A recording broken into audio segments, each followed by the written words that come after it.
Hey guys, I'm Elvis. In-game name Elvocool. I participate at the LUCOZADE Final 11 League. My favorite games are obviously Fortnite and a mobile game called Critical Ops. The reason why I participated in the league is because I need an upgrade because I play on a laptop. So sometimes it's hard. So yeah, I need an upgrade, a better device in short.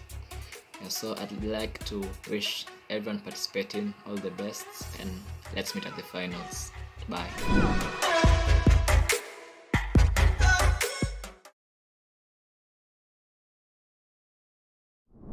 What's up guys, it's Giovanni in the Lucozade Final 11 League Tournament, and here's my setup.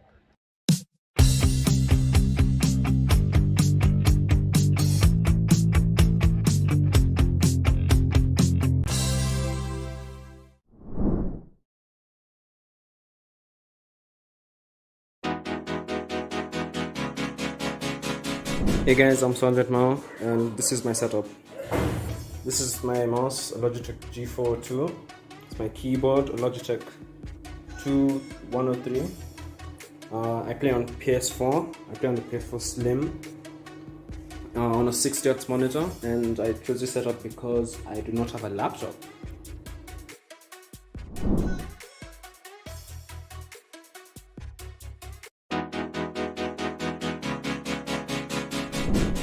What's up, Lucozade fam? It's your boy here, MME Luxy, and today I'll be showing you my setup. It's just simple. Yeah, so this is what I use to play the tournament. It's just HP Gaming Pavilion laptop. Yeah, it's just a simple laptop. This is what I've been using for the tournament, for technically previous tournaments too. So just a laptop, normal mouse, yeah, that's it. So I play controller, just use a normal PS4 controller, no scuff, no paddles. And I chose this platform cause, well, basically that's the only platform I have for now, and I prefer playing on PC/laptop cause if you've played on PC and on PS4, you know there's less input delay on a PC, and the PC also gives me higher frames, so my game runs a bit smoother. Like I get about 120 FPS while playing on the laptop, and you know console is stuck to 60 FPS, so that's a little bit advantage. Guys who get the PS5 console, maybe who play on it, have better frames.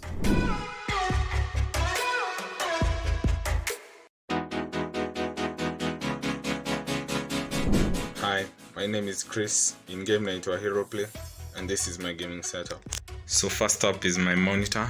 It's the HP 24X. It's a 24-inch 144Hz monitor. The colors aren't that great, but overall I love it.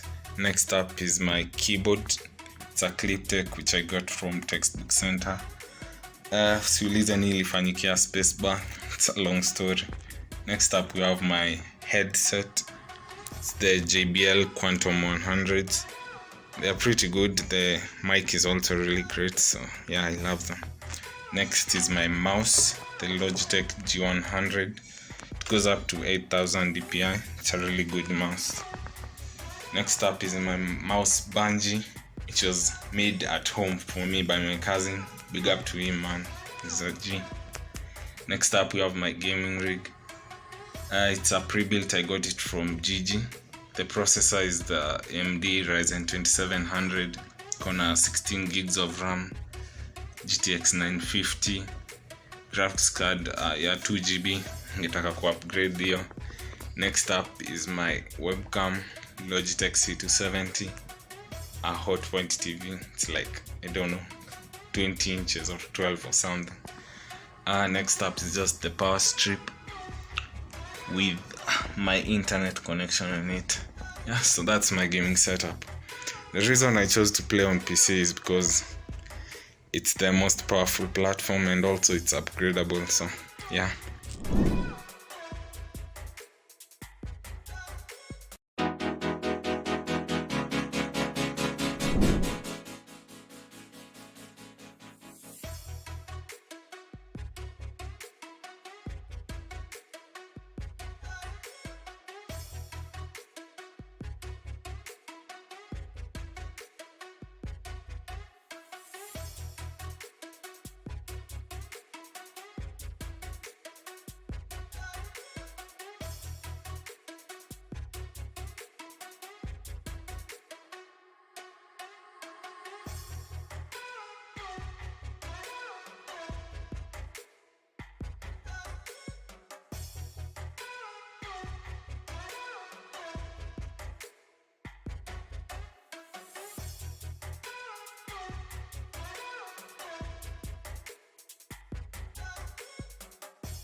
Hey guys, I'm 200 and this is my setup.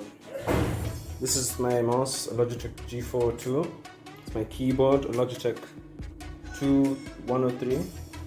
I play on PS4. I play on the PS4 Slim on a 60Hz monitor, and I chose this setup because I do not have a laptop.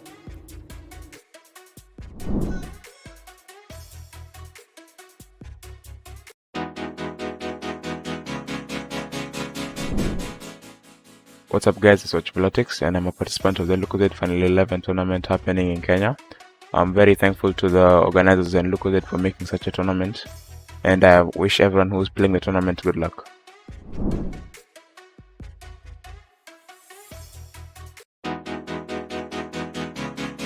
Lucozade tournament. I'm specifically gonna call out Watchpolitics and Sarge, because they are the two players that I feel like would give me a run for my money when it comes to the finals and getting that top spot, that first place position. So yeah, that's about it.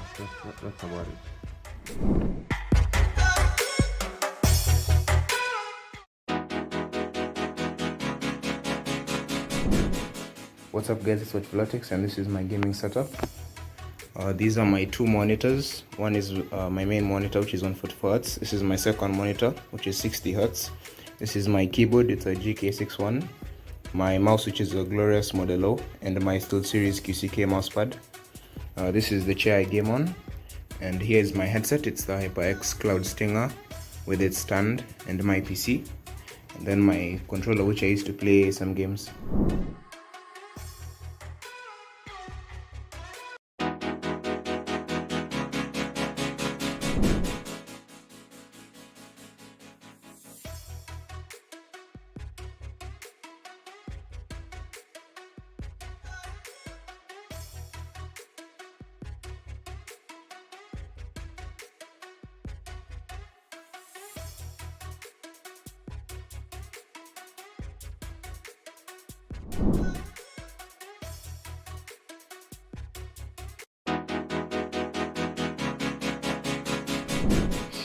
Hey guys, I'm Elvis.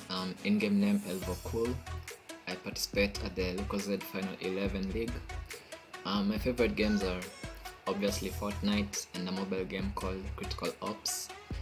The reason why I participated in the league is because I need an upgrade because I play on a laptop. So sometimes it's hard, so yeah, I need an upgrade, a better device in short. Yeah, so I'd like to wish everyone participating all the best, and let's meet at the finals. Bye.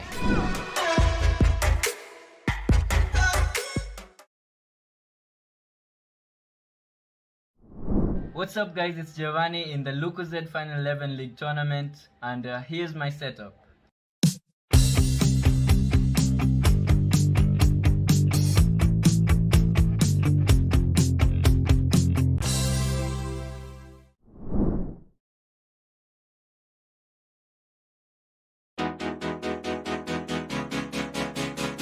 Hey guys, I'm 200 and this is my setup. This is my mouse, a Logitech G4 It's my keyboard, a Logitech 2103. I play on PS4. I play on the PS4 Slim on a 60Hz monitor, and I chose this setup because I do not have a laptop.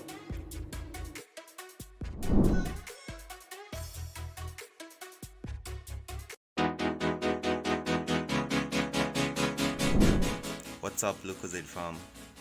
It's your boy here, MME Laxi, and today I'll be showing you my setup. It's just simple. Yeah, so this is what I use to play the tournament. It's just HP Gaming Pavilion laptop.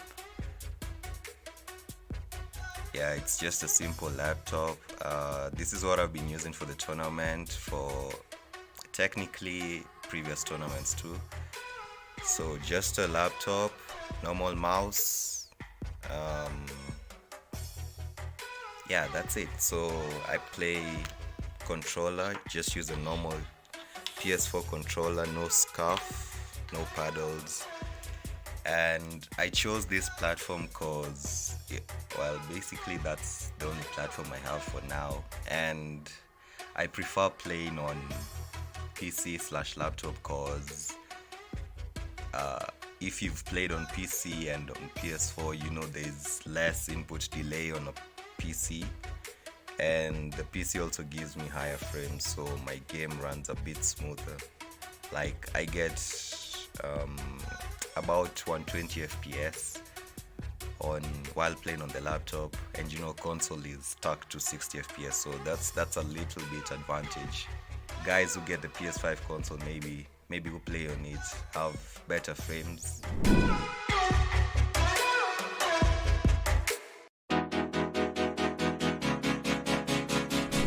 Hi, my name is Chris. In game naitwa Hero Play, and this is my gaming setup.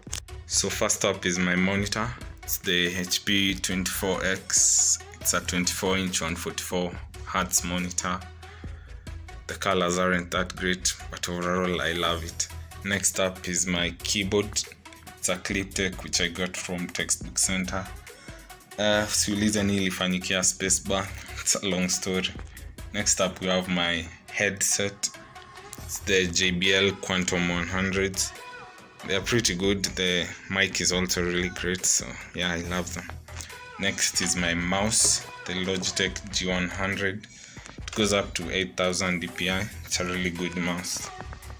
Next up is my mouse bungee, which was made at home for me by my cousin. Big up to him, man. He's a G. Next up we have my gaming rig. It's a pre-built. I got it from Gigi. The processor is the AMD Ryzen 2700, gonna 16 gigs of RAM, GTX 950, graphics card ya 2GB, ngetaka ku upgrade hiyo. Next up is my webcam, Logitech C270, a hotpoint TV. It's like, I don't know, 20 inches or 12 or something. Next up is just the power strip with my internet connection on it. Yeah, so that's my gaming setup. The reason I chose to play on PC is because it's the most powerful platform, and also it's upgradable, so yeah.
Hello ladies and gentlemen, welcome to the Lucozade Final 11 Fortnite League. My name is Hirsi, and this is round 3. This is the third week of competition. We've had 2 great weeks of very interesting sights, interesting scenes, a lot of fun for both me and the people playing, and hopefully for you guys too watching at home.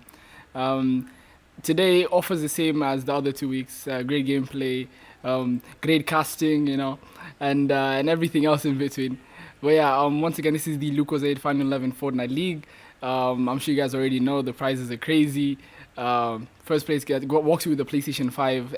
Everything you would need with the PlayStation 5 comes with the multimedia remote, multiple games, the controller, the headset, the whole 9 yards. Second place goes home with a VR kit with 5 games. Third place gets a Nintendo Switch Lite with the games as well. and as long as you make it to the final 11, you're guaranteed to walk away with something. I'd just like to thank our partners and our sponsors for this event. First of all, Movie Jabber for putting all of this together. Lucozade, of course, for also helping around and making all of this possible. Game Changer as well for providing the prizes, and Zilojo too. None of this would be possible without everyone's contribution. And yeah, we're gonna start things off today with Elvo Cool.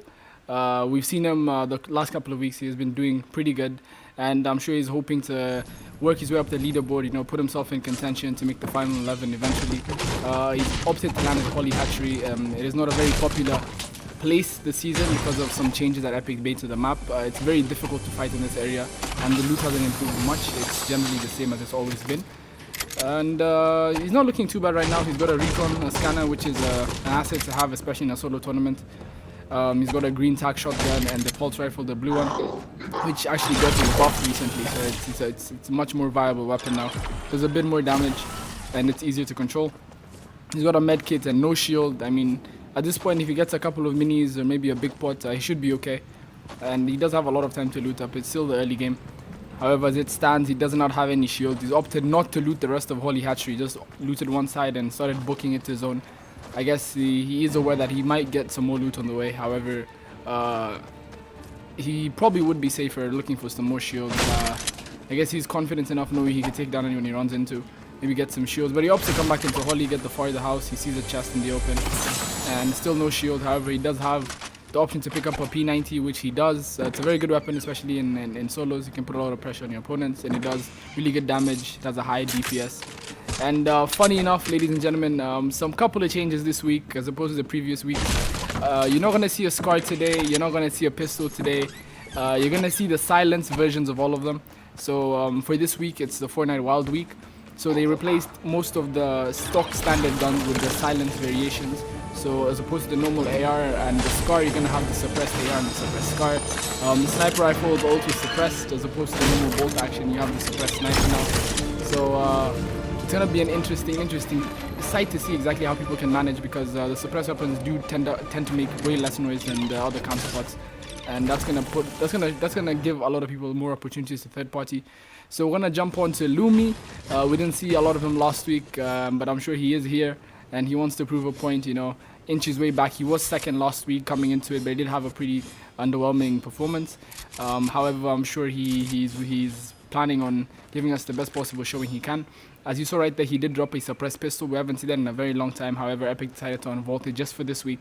And it's a very good position to be in right now because these guns are way more accurate and they're a lot quieter. However, they don't offer the same damage potential as some of the other unsuppressed counterparts. So it is going to be an interesting sight to see how players adapt in a position like this. But Lumi is looking pretty good. He has full shield, he has cap wood, he's got a blue pump, a blue suppressed SCAR, and a blue suppressed sniper, 4 minis, and a lot of loots right in front of him. He can pick up a medkit, which he probably opts, and yes, he does. And yeah, he's looking good. He's in Weeping Woods, 12 players left. And I don't know why he's crouching around, but I guess he's looking for players. I don't know. But we're going to hop on to Anonymous 260, see what he's looking like, see how he's doing. I mean, I think a lot of people, like for this week especially, the pressure is off.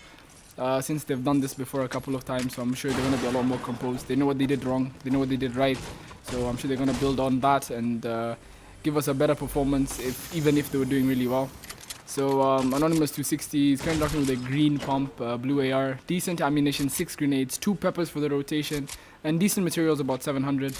And he does have the other side. Looks like he landed weather station and he's just dropping into Catty Corner to loot up right now. So he's looking pretty set. Zone's not too far away from him. Has the potential to rotate whenever he does want to. So yeah, he opts to pop a pepper early. He might find some more peppers in the... This is called vegetables for some people. So that's a call out. He might find some more peppers in these crates. And he does. There's a couple more on that side. Manages to get 5 peppers. So generally more than enough rotation to last him the entire game. The peppers do last, I think, about a minute or so. So that's more than enough time to rotate to any zone. Because it does give you 1.75 speed boost from compared to normal movement. So we're going to hop back onto Elvo Cool. Last we saw him was looting Holly Hatchery. Let's see if he decided to rotate. Maybe he found some shield. Yes, he did. He's got full shield, full health, a medkit, a recon scanner. And he's going toward Weeping Woods. If you guys remember, we saw Lumi hang around here recently. So they might get into an engagement right here. He does have decent mats now, about 600. So that's more than enough to take a fight. And yeah, I mean, he is set. It would be nice for him to have some shield, but I'm sure he can manage without it. Given he can clean up a fight faster rather than later. Serge, I see you in the chat. Sucks to be me. Ah, bro, I'm sorry about that. But yeah, guys, if you're in chat, say hello. I can see I'm actually looking in chat right now.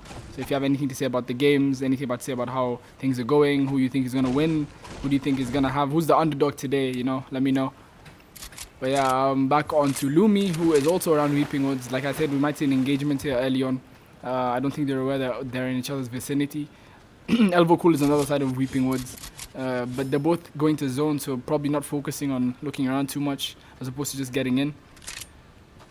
But yeah, decent loadout once again. 4 minis, still the cap wood. Hasn't bothered to farm up much after that. I think at this point just for getting into zone, rotating in, playing position and trying to get a good game in. Yeah, Edwin, how you doing? Duncan, what's up? The Lumi is being very careful today, looking around, crouching up, make sure no one can hear him. He does have a suppressed sniper. I mean, this like when you see a loadout like this with the 2 suppressed weapons, I mean, crouching around, I guess it does fit the part. He must have seen Elvo Cool in that case. Yeah, he must have seen Elvo Cool. He's trying to sneak up on him, maybe get a shot off. Good eyes coming in from Lumi. And shout out to Chris Offset. That's a good comm. I'm sure he did see him. That's why he's crouching around. And yes, Elvo Cool also sees him. He does have the sniper. Goes for a headshot. Does not hit. He is down to 176 active HP. He's got some minis. Opt to rotate out, which is a smart decision. No point risking your game over 1 point when you could easily get a lot more with placement. Zone does pull considerably far toward the top right part of zone, the northeastern part of the map. And yeah, just taxing away. Doesn't want any issues. I'm sure Elvo Cool is wondering, you know.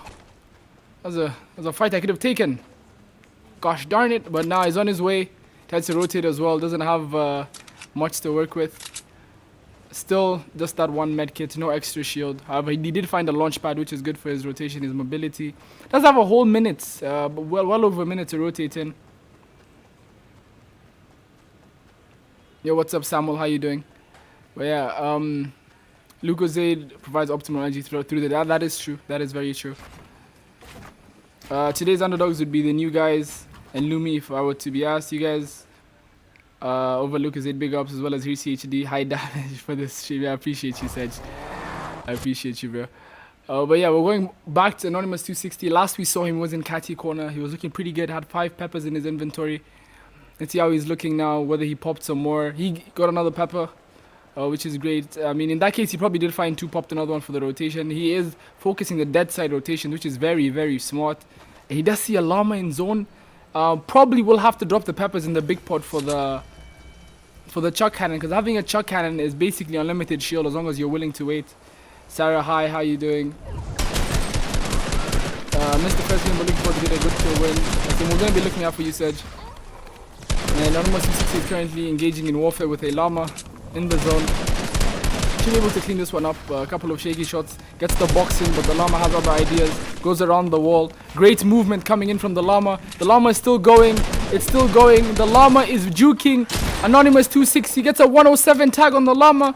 Drops a big pot. It's hitting him with the movement. It's juking him, but no, the llama goes down. Anonymous 260 absolutely bullying the llama.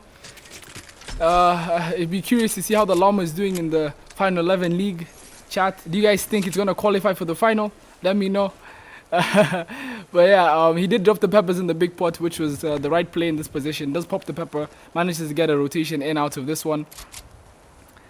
Missed the first game. Don't worry about it. I'm sure you have more than enough time. There's a couple of games left. Don't worry about it. We're back on Elvo Cool. Let's see how he's doing. We haven't seen too many engagements. People are opting to play for the late game over here. 11 people left. Elvo Cool still chilling. He's worked on his materials a bit more. That's good to see. The llama is on some double movement, bro. It's on some Wu-Ting, bro, right there. Right, so on Cliff.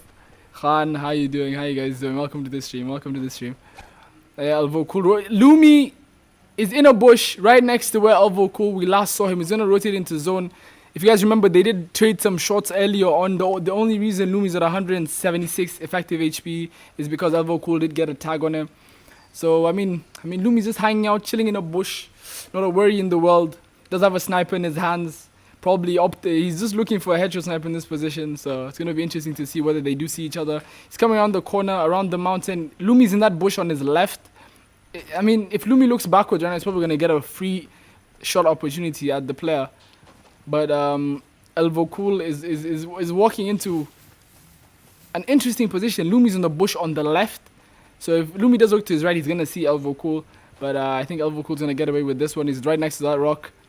Just looking the complete other way. Unfortunate for Lumi. I think he put his controller down. I don't know. Doesn't seem like very lively right now. But the zone does pull to his right. If he does turn around now, he still might catch Elvo Cool. But he's still waiting. I think he does remember he left the player in Weeping Woods. So looking out on this side, I mean, it's a completely different play. That headshot right there. That's a headshot. And that is just like that. Lumi gets a kill on Jabu on Nokia 3310. Yo. Jabu on a Nokia 3310, bro. That is a phone and a half. But he does get the headshot snipe. Another reason why you shouldn't be stopping around. But that's a very creative game attack. I'll have to give him that, Jabu. That is it's quite the game attack. But yeah, Lumi's still sitting in the bush. What he's doing right now is probably just baiting the loot. He does know that zone does pull the other way. So he's going to leave the loot in the open as long as possible. Maybe someone else goes for it, gets another headshot snipe. He does have a suppressed sniper, so I don't think anyone realized the shot did come from a bush, apart from Jabu, of course. And cool commentary. Thank you. I appreciate that, Nechi. But yeah, Mark Knowles, what's up? How you doing? Yo, Martin. Made the best game win. Yep, I do agree with that one. Anonymous 260 currently chilling on the high ground with amazing materials. I mean, that's the effect that a llama has on you. It caps out your materials. I mean, gives you 500 of each, gives you a chuck cannon, all the shield you'd possibly need.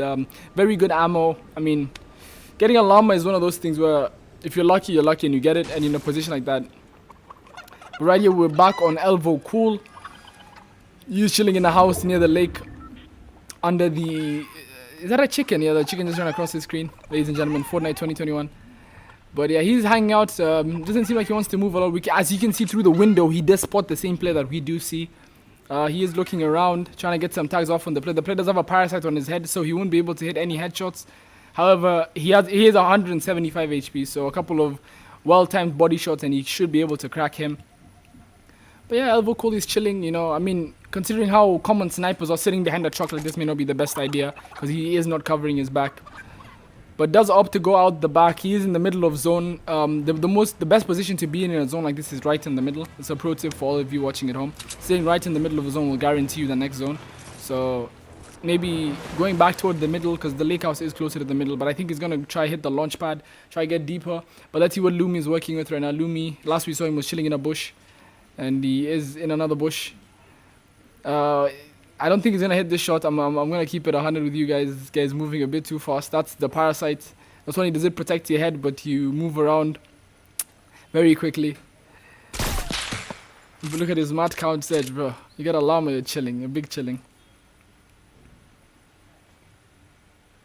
Giovanni's playing today as well. Elvo Cool does kill hero play. We just saw that in the kill feed right now. So that's Elvo Cool picking up his first elimination. Based on his health, was it a close fight? Does look like it. He got a crack on the other player. However, he did have a green pump, so I'm sure that's why the damage wasn't as the best as he was hoping for at that point. But he's chilling. He's on the edge of 4th zone. Very good mats. Got an extra launch pad from that fight he just took. Still has his P90. Still has 1 mini between him and no shield. But he is chilling. He has 190 HP. Probably more shield coming out of this IO chest, henchman chest. People call it everything. No one knows what it's actually called. Ooh, purple spaz shotgun. That is an upgrade and a half. Did not get any shield from that though. However, having a spaz is a very big asset, especially in pubs where there's no siphon. So yeah, Elvo Cool is looking pretty set. 2 launch pads, really good materials. I mean, the only thing that could stop him now is like a headshot snipe or something unfortunate like that. However, he should be chilling for the remainder of this game. He does opt to go back into the house. He knows this house is safe. However, he doesn't know somebody could be waiting for him in there. But does opt to box up right next to it, take the wall. This is a safe approach coming in. Crouching, trying to get his movement in. Chilling. Nothing to worry about. No one is in that house. Still, that pump might come in handy. The pump and the P90 combo, it's crazy. Ian looks bomb. I appreciate that, Ian. This game is totally addictive. That is true, Joshua. This game, it is very fun to play. But yeah, Lumi once again crouching up. I mean, at this point, if you were to guess what Lumi's game plan is to be as sneaky as possible. Just roam around the map, bush to bush, corner to corner, all while crouching. It's not the fastest way to move, but it's definitely a way to move. Looking over the player over there, tries to go for a snipe. Very hard shot to hit, especially when they have a parasite on their head. But Lumi's chilling. And he's waiting out the clock at this point. Does not have any mobility, but he did end up picking up the loot. That gold snipe was on the body of Jabu on Nokia 3310. Throwing up the clown emojis. Lumi knows we're watching him. Marigi kills Giovanni in the feed. Rifle 81 meters. Quite a distance. Some clutch shots probably coming in from Marigi. I wish we did see that fight. However, Lumi does see a player launching in.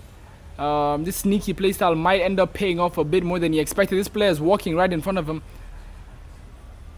Lumi still playing the angles, making sure he gets a guaranteed shot off without risking the other player seeing him. Lumi crouching from cover to cover, from the building to the car, to the pile of boxes, to the fence. He's looking, he's still looking, he's hunting. Scopes in, doesn't see anything. He is hunting, he sees the player picking up some loot. He might be able to get a shot off on this player. Maybe not a snipe. Really hard to track a player like that. Lumi still goes for it nevertheless. It is a suppressed sniper, really hard to figure out where exactly it's coming from. Niko tuned in Mbaya. Welcome, Stephen, welcome. The lag is real, Alvo. Yeah, bro, the lag is real. We're here with the man of the hour, Watch Blotics, coming in. He is first as we are in the standings right now. Hoping to put in another good performance. He has really good loot. 2 launch pads, a spaz, purple suppressed scar, purple P90, 3 med kits, 800 of each materials. That's 1,000. That's 2,400 mats. It's a lot of materials. Probably more than he can use, even if he tried to run out of them. Jabu, the ping is bad. You're unfortunate. That is unfortunate, Jabu. But creative game attack. Got a good laugh out of that one. But yeah, Vlotix in a top 4 situation right now. Vlotix trying to stay alive. Did miss a wall right there, but he manages to see it and pick it up and block himself. And now he's doing the cone peek. If you guys are not aware, if you go into a cone edit, you're able to see outside it, unlike the old edits. I don't know if you guys were playing this game when you could see through edits, but everything but the cone you can't see through anymore. But Vlotix on the edge of zone. Maybe he's not completely in. However, he can just walk through his tarp and he'll be chilling. Still a lot of materials. Kelvin, the gaming is on a different level. I'm enjoying the league. I'm glad you're enjoying it, Kelvin. Glad you're enjoying it.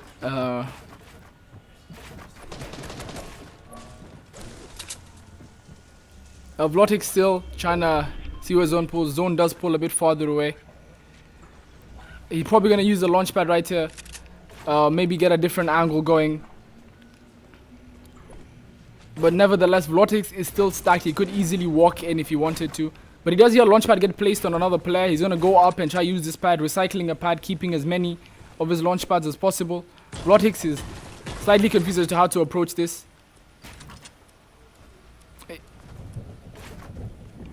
Opts to use his own pad. I mean, the effort was definitely put in. He tried to recycle a pad, which is very smart from him. Vlotix is getting tagged up in the sky. The suppress car is a very, very accurate weapon at range. But Vlotix is chilling on the low ground. Maybe doesn't have the top right there. Should be a bit more careful. But back up to 150 shield, 150 effective HP, 100 health and 50 shield. Lumi sniped into my game froze. Unfortunate, Java, unfortunate. T-Prince, love it. Yeah, I'm glad you're enjoying the game. Lamina, I see you right there as well. But Vlotix this P90. Ready for violence. Not violence, but violence. But he's looking around his cone. Trying to get as much information on the opposing players as possible. It still is a top 4 situation. I do believe it's a position. It's gonna be anonymous 260. This is just a guess, ladies and gentlemen, but I think it's anonymous 260. Lumi, Marigi, and Vlotix. I wouldn't say it's unexpected end game. I mean, Lumi, Vlotix, and Marigi have shown that they're very competent players, and this is where they shine in the clutch situations. But anonymous 260 playing his life, trying to inch his way into zone. Has a lot of material still. Can easily get in. Still has a chuck cannon. Can even tank him some if he needs to. but he opts to use some mats. That is, I do believe he's getting pressured by either Vlotix or Marigi. However, as you can see, there's a lot of shots coming in from very different players. Vlotix gets an elimination on Lumi with a P90. That's a massive elimination. Vlotix making sure he keeps his lead intact. Vlotix pressuring the other player. That is Anonymous 260 getting pressured. I wish we knew who that was. But Vlotix goes for the loot. Does get some materials up. 900 metal. It's a top 3 situation. Anonymous 260. Vlotix and Lumi. Vlotix and Marigi left in this one. He's looking back. The other player does have a recon scanner, so Vlotix has to be careful. The other player can definitely see him through the wall. He knows that. However, still does have that purple pump shotgun. Vlotix goes for the bloom battle. It's a 30 tag. However, he's cracked. Vlotix is really, really weak. Has to pop the minis off. Maybe get the medkit off before the zone moves. But the zone is already moving. He does have a launch pad. He might be able to tank the storm a bit. Pop the medkit. However, he opts to start rotating. He has to be very, very careful. He is on the low ground. Gets a layer above. He is tarping very well. Covering every possible angle right now. He looks up on the high ground, tries to pressure the other player. He's P19 the other player, trying to drop him down. Maybe get a pump shot off. He does not hit that one. However, the zone is right on his back. Vlotix is tarping away from zone, trying to get in. If he does get in early, he will be able to pop his medkit. However, he is focusing on the other players. Right now, he's trying to get an elimination. He does have more than adequate mats to get in and pop a medkit. That's what he's going to opt and do. The other players have a recon scanner. The zone does pull toward Vlotix, so he will be able to get this medkit off. So that is definitely an advantage. However, Vlotix, unlike other positions where we've seen him without mat, he is chilling on the material situation. Does opt to hop on the high ground, try to get the height off this other player, but he is down to 90 HP. Vlotix does steal the high ground, still does have enough minis. The other player is contesting him though. The other player opts to drop on the low ground. Vlotix is currently holding the high ground. We have Marigi and Anonymous 260 right under him. This is the longest any game has lasted. This is the 9th zone. Vlotix drops down, tries to third party the fight while they're still fighting. Vlotix is probably going to pop a mini. No, he does not. He opts to look for an angle. He's looking for every opportunity to get some damage on the other players. This is a 1v1 situation. Marigi does get an elimination on Anonymous 260. It's Vlotix versus Marigi. We've seen this before. And just like that, Marigi gets a 1 pump on Vlotix. Marigi takes the game. A massive shot coming in. 5 HP. Almost dying to the storm. Manages to clutch out to win. The homer grind coming in from Marigi. That is 1-1 now, guys. This is the second time they fought in a 1v1 in the end. Vlotix took the first one, Marigi got this one. Ladies and gentlemen, nothing is more fun than watching the end games, the Lucozade Final 11 League. You never know what's going to happen. 2 good players go at it. Anyone could come out on top. But that was a massive, massive shot coming in from Marigi and a well-deserved victory. 5 HP. If he didn't take that shot, that was basically game over for him. He was going to die to the storm. That has been game 1 of the Lucozade Final 11 League featuring Fortnite. I'm excited to see what game 2 has in store for us. We'll see you then.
Hey guys, I'm Elvis.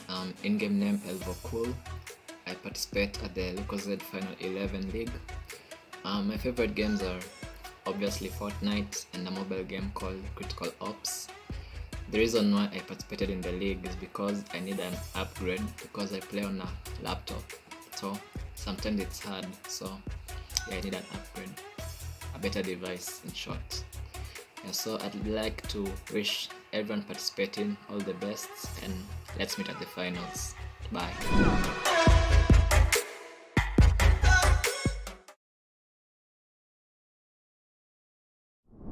What's up guys, it's Giovanni in the Lucozade Final 11 League Tournament, and here's my setup.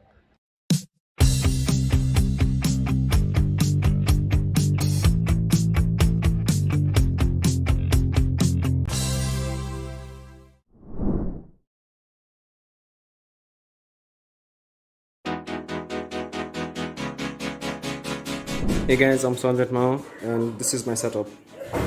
This is my mouse, a Logitech G4 It's my keyboard, a Logitech 2103. I play on PS4. I play on the PS4 Slim on a 60Hz monitor, and I chose this setup because I do not have a laptop.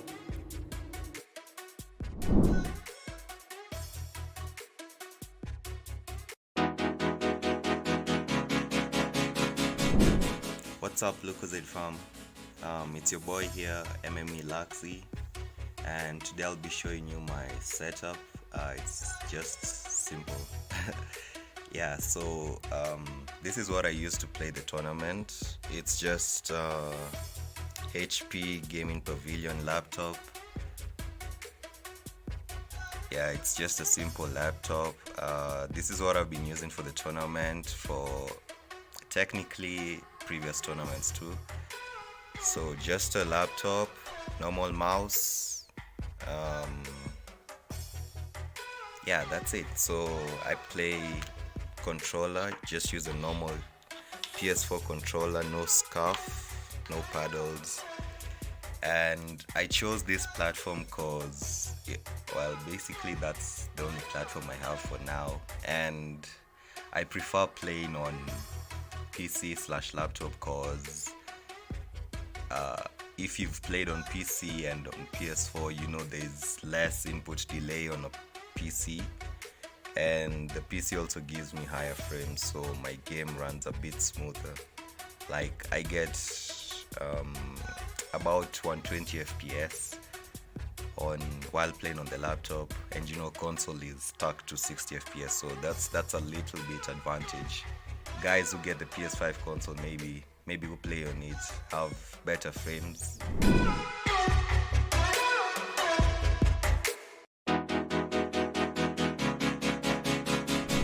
Hi, my name is Chris. In game naitwa Hero Play, and this is my gaming setup. So first up is my monitor. It's the HP 24X. It's a 24-inch 144Hz monitor. The colors aren't that great, but overall I love it. Next up is my keyboard. It's a Cliptech which I got from Textbook Center. Siulize nilifanyikia spacebar. It's a long story. Next up we have my headset. It's the JBL Quantum 100s. They're pretty good. The mic is also really great, so yeah, I love them. Next is my mouse, the Logitech G100. It goes up to 8000 dpi. It's a really good mouse. Next up is my mouse bungee, which was made at home for me by my cousin. Big up to him, man. He's a G. Next up we have my gaming rig. It's a pre-built. I got it from Gigi. The processor is the AMD Ryzen 2700. Gonna 16 gigs of RAM, GTX 950. Graphics card, 2 GB. Ngetaka ku upgrade hiyo. Next up is my webcam, Logitech C270, a Hotpoint TV. It's like, I don't know, 20 inches or 12 or something. Next up is just the power strip with my internet connection on it. Yeah, so that's my gaming setup. The reason I chose to play on PC is because it's the most powerful platform, and also it's upgradable, so yeah.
Hey guys, I'm Sanjay Mao, and this is my setup.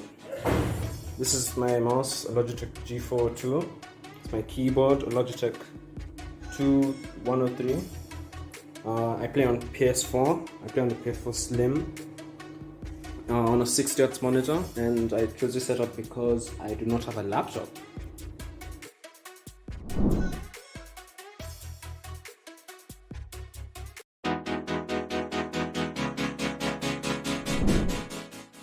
What's up guys, it's Watchpolitics and I'm a participant of the Lucozade Final 11 tournament happening in Kenya. I'm very thankful to the organizers and Lucozade for making such a tournament, and I wish everyone who's playing the tournament good luck.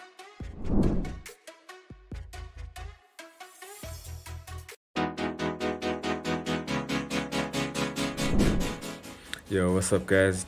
It's me Ricky back again. This time I wanna call out two players to team up with me for the Trios Cup. Or for the Trios game this weekend in the Lucozade tournament.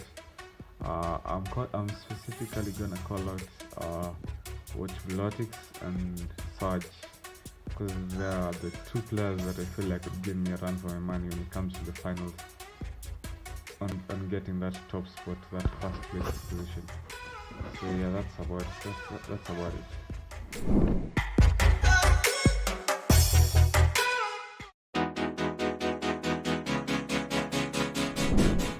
What's up guys, it's Watchpolitics and this is my gaming setup. These are my two monitors. One is my main monitor, which is 144 Hz. This is my second monitor, which is 60 Hz. This is my keyboard, it's a GK61. My mouse, which is a Glorious Modelo, and my SteelSeries QCK mousepad. This is the chair I game on, and here is my headset. It's the HyperX Cloud Stinger with its stand, and my PC, and then my controller, which I use to play some games.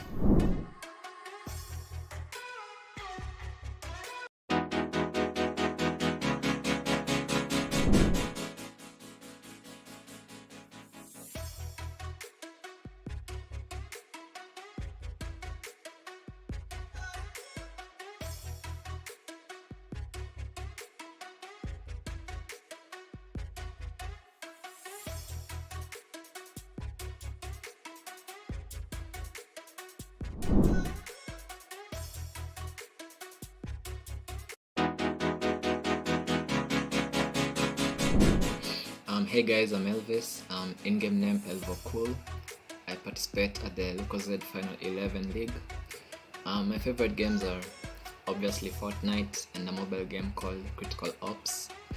The reason why I participated in the league is because I need an upgrade because I play on a laptop.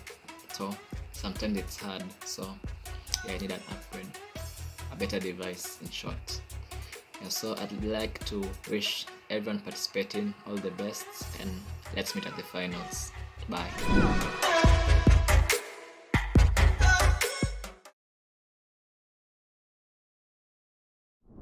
What's up guys, it's Giovanni in the Lucozade Final 11 League tournament, and here's my setup.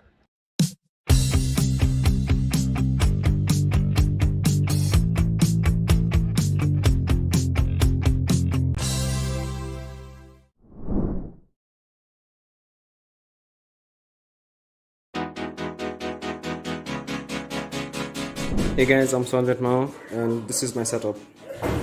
This is my mouse, a Logitech G4 2. It's my keyboard, a Logitech 2103. I play on PS4. I play on the PS4 Slim on a 60Hz monitor, and I chose this setup because I do not have a laptop.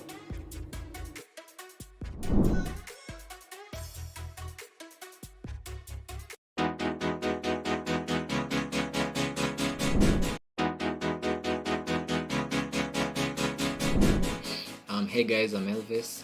In-game name Elvocool. I participate at the Lucozade Final 11 League. My favorite games are obviously Fortnite and a mobile game called Critical Ops. The reason why I participated in the league is because I need an upgrade because I play on a laptop. So sometimes it's hard, so yeah, I need an upgrade, a better device in short. So I'd like to wish everyone participating all the best, and let's meet at the finals. Bye.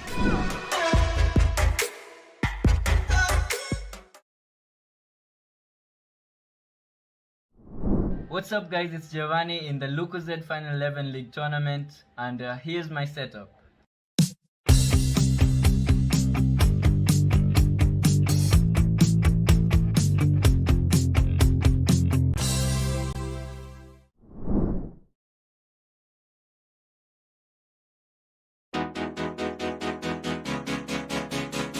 Hey guys, I'm Swandet Mao, and this is my setup. This is my mouse, a Logitech G4 It's my keyboard, a Logitech 2103. I play on PS4. I play on the PS4 Slim on a 60Hz monitor, and I chose this setup because I do not have a laptop.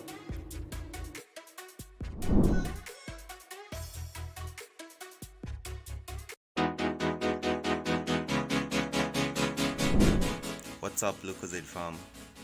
It's your boy here, MME Laxi, and today I'll be showing you my setup. It's just simple. Yeah, so this is what I used to play the tournament. It's just HP Gaming Pavilion laptop. Yeah, it's just a simple laptop. This is what I've been using for the tournament, for technically previous tournaments too. So just a laptop, normal mouse, yeah, that's it. So I play controller, just use a normal PS4 controller, no scuff, no paddles. And I chose this platform cause, well, basically that's the only platform I have for now, and I prefer playing on PC/laptop cause if you've played on PC and on PS4, you know there's less input delay on a PC, and the PC also gives me higher frames, so my game runs a bit smoother. Like I get about 120 FPS while playing on the laptop, and you know console is stuck to 60 FPS, so that's a little bit advantage. Guys who get the PS5 console, maybe who play on it have better frames.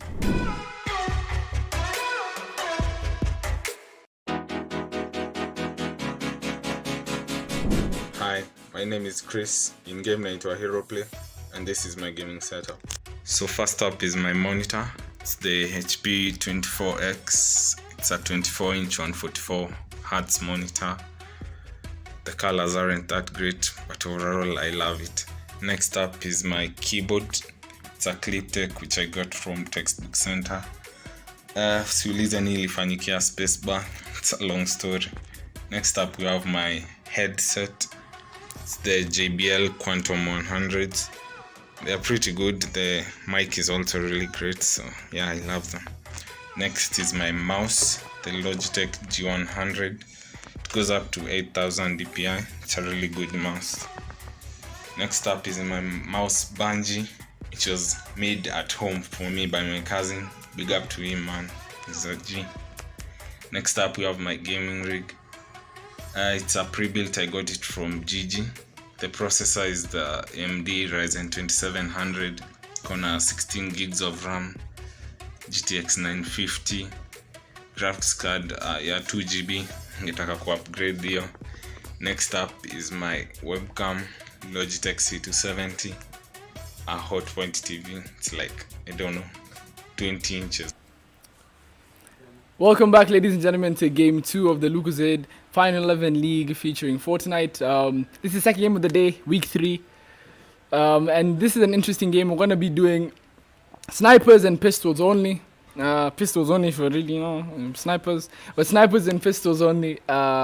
I see you guys in the chats. What's up, GZ? How you doing? Brian, how you doing? Welcome to the stream. Stella, Serge, guys, welcome back. So it's gonna be an interesting game to watch. I mean, since your long range capabilities, the pistol is still a very, very viable weapon. However, you know, not having a shotgun probably make the fights last a bit longer, make taking those interesting clutch peaks a bit more difficult. However, I'm sure people are gonna manage. I think the most fun we've seen so far was the pistol only game. That was a real blast to definitely watch. I hope we get similar sights once again. However, this is game 2. A lot of players. Last game we saw Marigi come up with the victory. We have Lotix coming in second. I do believe Lumi was 4th, Anonymous 260 was 3rd. So, I mean, once again, strong showing from the top 3 that we've already had throughout this tournament. Serge did end up missing game 1. However, I do believe he is playing game 2, so we'll be looking out for him as well. But yeah, Bill, welcome to the stream. I see you there. MCG's, I'm here. CHD's biggest fan. No, I'm your biggest fan. We're watching Vic the African right now. He is in Pleasant Park, farming along. Has a suppressed pistol, already chilling. Max shield, has an extra mini, carrying the cabbages. I was about to say potassium, but I think potassium is in bananas. Yeah, getting, I don't know, health from the cabbage. I tried to crack a joke there, it went south very quickly. But yeah, Vic the African, he does get a railgun. It is tempting him. It is really tempting him. But it counts as a sniper rifle. However, I don't know whether... I think that the railgun is still out of the question. I do hope Vic realizes that the railgun is broken regardless. It's only bolts, sniper rifles, and I think the railgun technically is not a sniper. It is a railgun.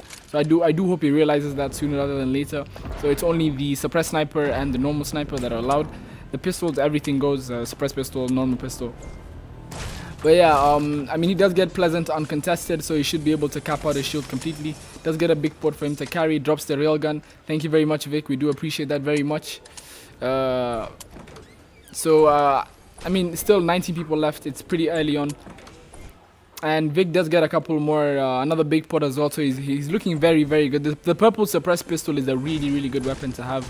And I don't know if you guys remember, but Epic did change the headshot multipliers for most weapons apart from the shotguns. But the pistols remain the same. They still do 2 times damage. So this suppressed pistol will do well over 50 damage to the head. It has the 4-shot potential to completely obliterate your opponent. It's very accurate as well. It is a suppressed pistol. You know, most of the suppressed weapons are more accurate. However, they do fire slower than the normal ones. But if you look in the feed right now, Vlotix does eliminate UENO. He's going down early this game with the pistol. Vlotix did read the rules. We're happy for that. But yeah, still Vic the African running around Pleasant Park, uncontested. Does have 2 big pots, 3 minis. I mean, his loadout is chilling. Does have about 400 materials. Gets an AK, but does drop it very quickly. Haojin, I should win this tournament because you know how I do with the sniper. Yeah, Haojin is known for his sniper aim. You know, no scoping the whole map one after the other. But Vic the African is currently in a fight. Does have enough shield to go back to full HP. However, will the other player get to him before he can pop it? Does have a slight opening at the bottom of his box. I don't think the other player will be able to punish him for that though. Here you see the casting is really good. Here he's very informed by the game. Thank you very much, GZ. I do appreciate that. Still, Vic is still chilling. I mean, he did get shot at a couple of times, but he should be alright. Did have to pop 2 of his big pots. So he's only stuck with 3 minis right now. Does have a med kit. But I mean, he would like to have a big pot just in case he gets hit again. Because if you have minis, you can only take yourself up to 150 health. I did use quite a number of materials as well, considering he didn't have many to begin with. But yeah, I mean, with the purple pistol, I think I'm expecting a good performance from him. Does see a big pot on the way. He should be chilling right now. 18 players left. The first zone is currently closing. About 4 minutes, 3 minutes until the next zone shows. But if there's something I've realized compared to the previous weeks, is this week people are a lot more composed. Oh, is the kid in the house. Vic does spot him in time. He only gets tagged once. The other player is piecing him up. However, he does manage to get into his own box. Good thing he found the big pot because now he can pop it. Go back to 198 effective HP. What does Vic opt to do here? Does he stick around and fight? Does he run? He has 200 materials left, investing almost all of them right now. He only has about 100 left. The other players tag him up, does have a pistol in his hands. Vic is down to 3 materials, 3 builds, or 33 metal. And he's out of mats right now. Vic is in a very interesting situation. Now he just has to hit his shots. He is still running, goes back to his box. Has a wood wall separating him and his opponent. The opponent can easily run through it. However, the opponent is pressuring him.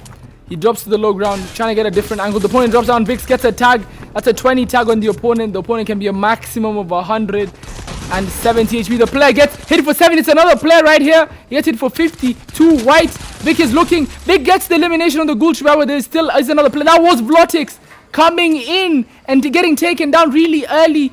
18th place. That is not something we're used to seeing. Vlotix gets eliminated super early this game. However, there still is another player on top of Vic.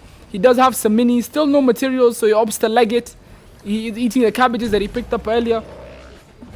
He's trying to run. I think he is having some issues with his ping. However, we hope those are resolved by the respective ISPs. But yeah, Vic manages to get out of dodge. He gets away and into the house. About 4 builds now. Does get up to 147 HP. Effective health, 97 health, 50 shield. Now gets a sniper in his inventory. Auto picks up a shotgun, drops it immediately. Gets some more minis. I mean, Vic has been hanging out Pleasant Park. He has come close to dying at least once, maybe twice, but he is still alive. He's still kicking. And he's just looking around for more loot, trying to salvage a big pot from one of these houses. Hamza, I'm your biggest fan. Hamza, thank you for that. I appreciate that, bro. Hi, I'm a gamer, and this is great. Thank you for that, Prince Harry. Welcome to the stream. Hope you're having a good time. But we want to try switch the POV, but Vic the African wants all the spotlight on him, and that's exactly what we'll give him. The biggest spotlight we can find. And he's still hanging around Pleasant Park. It doesn't seem like he wants to move. The zone is behind him, though. Does have about 250 materials, exactly 250 mats, 208 wood, 42 brick, no metal whatsoever. I mean, metal is a very good asset to have. Does opt to carry 2 pistols. He might as well at this point. The pistol does not have the biggest clip size.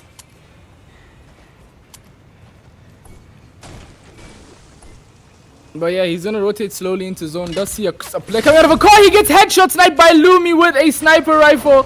Hops out the car. Drive-by shooting.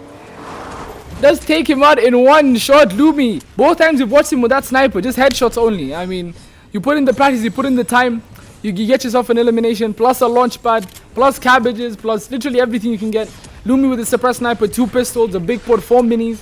1,000, more than 1,000, about 1,040 mats, 1,039 mats if we're doing the math. But yeah, Lumi now gets a kill, you know. His work in Pleasant Park is done. I mean, Vic the African was doing good in Pleasant Park. The moment he stepped out of it, got headshot sniped. Truly unfortunate way to go. However, that's what happens when it's snipers and pistols. Your game can end like that. You got Thanos snapped out the game, but now Lumi is gonna go over to Risky Reels, trying to salvage some loot over here. It is unlooted. He does see a chest right there. He does see a blue tack. It is calling his name. However, you know, he can't pick it up. Gets another car. Doesn't care much about the loot. He knows he doesn't get much better than this. I do not believe there is a golden pistol, suppressed pistol in the game as it stands. I think the purple pistol is about as good as it gets. Lumi chilling in a bush, right at home, you know. Looking up there, trying to see if that's an actual player or whether that is an AI controlling that ship. Those kill shots, yeah, Lucy, that was a good shot. Trying to get some tags off on the spy on the UFO. The plane the UFO is landing. That is an opposing player. Lumi taking safe shots from the bush. The player is not aware from where he's being shot at. Lumi does have enough bullets to waste on that. He does break the craft, but does not get an elimination from that. Lumi still has his car. He has to rotate quite a distance, so he gets in the driver's seat. He's driving all the way down. The zone does pull to the south side. We see Serge in the feed getting an elimination on Hero Play KE. That is his first time we've seen him in the feed. Good to see that Serge is playing this game. With the rotation down to the bottom of the map, this zone does pull toward Misty, about Lazy Lake, Misty sides. Lumi does spot another player. The other player spots him too. Both have snipers in hand. Does throw a recon grenade, trying to get some tags in on him. He is shooting the car, however, he's not going to get much damage in. Does damage the car for about 100, nothing much, but Lumi can just drive right past him. If the other player does choose to pursue Lumi, he will catch up to him. The other player does have a much faster vehicle. But Lumi hops out of the car, tries to get a snipe in on the other player. Does have a parasite on his head. Won't have the same luck. He cannot headshot snipe him. So he's going to have a hard time actually being able to kill him with range. He's going to have to do 2 body shots, which is not the easiest thing to hit, especially with movement like that. But Lumi opts to just rotate in. The other player is still sniping at him. There is the possibility of him dying. This car is not bulletproof, unlike the black cars or the IO cars. Or the very many names. Some people call them the IO cars, henchmen cars. But yeah, Lumi's gonna drive away, try to get into zone. He is in zone, the edge of zone, but this is the contested side. I'm sure Lumi would want to get deeper into the middle of the zone. But the rotation is coming in. Looks very quiet on this side of the map. As you know, not many people land on this side of the map. The only real POIs following this are Retail and Dirty. And they generally do not pull zone, so rotating before the zone does pull in is very important for most players. Yeah, but Lumi is in a pretty good spot. He's got 2 pistols, a big pot, a sniper, 4 minis, Still the same amount of materials. Hasn't picked up any more mats. Hasn't used any. Kennedy says, wow, amazing game. Yep, it is fun to watch. It is fun to watch. Clara, nice kill. Definitely a nice kill. But yeah, Lumi sees a lot going on around him. A couple of spacecraft, because Lazy Lake, if you don't know, when POI, especially in public match, is lit up in purple, that means there are some UFOs flying around. They can easily abduct you. So Lumi opts to get in a car just to rotate away, avoid getting hit. But his car is getting shot at, does get tagged up for about 100 HP, a bit more than that. He sees the spacecraft going in front of him. He may be able to look over there, maybe get an elimination. But Lumi's just trying to buy himself some time. The zone is going to show right now. Zone pulls to Lazy Lake. Lumi gets into a fight he wasn't looking for. Gets a 20 tag. He is still full health, but him and the other player are more or less in the same HP. But Lumi is willing to take this fight. Lumi builds up. But it looks like Lumi wants to play the placement right here. He's trying to chop the other player out, I do believe. No, he's just looking for his car. Lumi gets tagged once again. However, he gets safely into his vehicle. He is going to rotate into zone. This is a very smart disengage. Sometimes not worth taking the fight, especially in a game like this where there's a lot of placement points. Getting to that fight might either 1, get you killed, or 2, expend a lot of your shield, a lot of materials. So even if you do get the kill point, you put yourself in a worse position later in the game. So it's definitely very important for him to be able to rotate in safely. Does opt to leave, go outside of zone to not have the player chase him. I do believe there's a lot of people having issues with their ping right now, so fighting is not the easiest thing to do considering the latency on the server. However, Lumi's gonna just get really far out, box up real quick, probably pop a big pot. That's exactly what he plans to do. Amos says, great game. I definitely agree. But Lumi is on far edge of zone. He's getting pushed by a wolf. Takes that down, gets a pile of meat for himself, and he can eat the meat and get some HP back. I think it's a fair trade. He's on a very satisfying number of shield and health. 98. How often do we see that? But yeah, Lumi's going to try rotating to zone. This is going to be the dead side of zone. Everyone who was here around here probably rotated in. But he's going to pressure this box, see maybe if there's a player who's AFK. Try to get a free elimination here. But he does see, it looks like a llama was broken in here. There is a lot of loot in here. Yep, it definitely was a llama. The player left a chug cannon, which is massive. I don't know why he would do that. But Lumi does drop his minis. He can drop a pistol. Yes, and is that what he's going to do? No, he carries the bigs instead. This is very interesting coming from Lumi. I mean, he might as well drop one of the pistols because the pistol does reload very quickly and carry minis, pistol, sniper, and the chuck cannon. I think that would be a much better idea because popping shield takes way more time. He doesn't have white health when he does pull to zone. I don't think it's a very good idea leaving a chuck cannon, which is pretty much that's all you need when it comes to a healing item in the game. Lumi does try to stop the other player from launch padding, however, doesn't get too many tags in. But in this position, I don't agree with his decision to leave the chuck cannon. I mean, he does not have any white health. If he does take fall damage, the ping is high. He might be able to. He might take fall damage. He might take to storm. He'd have no way of getting the white health back. But I guess we'll have to wait and see exactly how he plays this game out. Whether him leaving the chuck cannon behind is gonna cost him this game, or whether it's gonna play any part whatsoever. I mean, for all we know, he could run through everyone, take no damage, and win the game. And that would arguably be a good call. But yeah, Lumi does see a lot of players in front of him. Still 12 players. Everyone's playing for the placement right now. No one wants to get into a fight, lose themselves the points. Because if you do get into a fight, you might get 1 point if you win. But if you lose, you get nothing out of it. And you lose potential placement points you just get for staying alive. So smart play coming in from most people here. And everyone is chilling, wait for the next zone. Next zone pops up in a second. He does see a player, however, zone does pull all the way down to his right. This is what's known as a max pull. The zone can't pull far away from him. So I think Lumi will opt to just rotate in, try to get in early. Look around to make sure there's no one on the buildings waiting for him. Because in a position like this, if you're getting shot at from the high ground, you're in a disadvantage immediately. The other player can get a lot of damage down on you before you can even react. But yeah, Lumi walking into the No Sweat Insurance building, which is in Lazy Lake. Looking around with the sniper rifle. Just taking his time, rotating slowly, taking it in bits, which is a very smart play. You know, let people move in front of you. You don't want to be the first one in because more than likely you will be shot at. Lumi is playing this angle, waiting to see if anyone's gonna run into his room. But we're gonna switch over to Anonymous 261, see how he's doing over here, what he's working with. He does have a blue pistol and a blue sniper rifle, but currently he's in a fight. He did get tagged up a couple of times. He may be able to pop that big pot. He does get hit by, I think, a alien beam from the spaceship. I don't know, maybe got tagged up. But he is only 85 HP. It might be a good idea for him to stop for a second. He only has 2 materials, but does get 3 more builds going here. He is getting bombarded by an explosive. I do believe it is from the UFO. Yeah, he does get eliminated by Surge, who catches him lacking, for the lack of better words. But he's getting bullied by the UFO. I mean, UFOs are not allowed. If that is an actual player and not an NPC, I do hope you're aware that UFOs are banned. UFOs and railguns are out of the question, absolute no-no. So, I mean, if you are caught using a UFO or a railgun, you will lose points. He has anonymous mode, yes, he does. But yeah, Surge does get an elimination. He does have really good materials, about 1,500, 1,000, what's that? 1,067, 1,057 materials. That's a good amount. He did use a launch pad to get away from the guy in the UFO earlier. But he is in the dead side of the zone right now. He is chilling. I don't see too many people under him or around him. But I see a truck flying in the air. Yeah. He's gonna sit on this building, try to see where zone pulls, try to see if he can get tags on any of the other players. However, there is still someone in this UFO, I believe. He is trying to pull him up. But Surge is in no hurry to move. He sees another player off in the distance. He's gonna go for a sniper shot. It's a very hard shot to hit, especially when they have the parasite on their head. As you can see, the other players just flying around.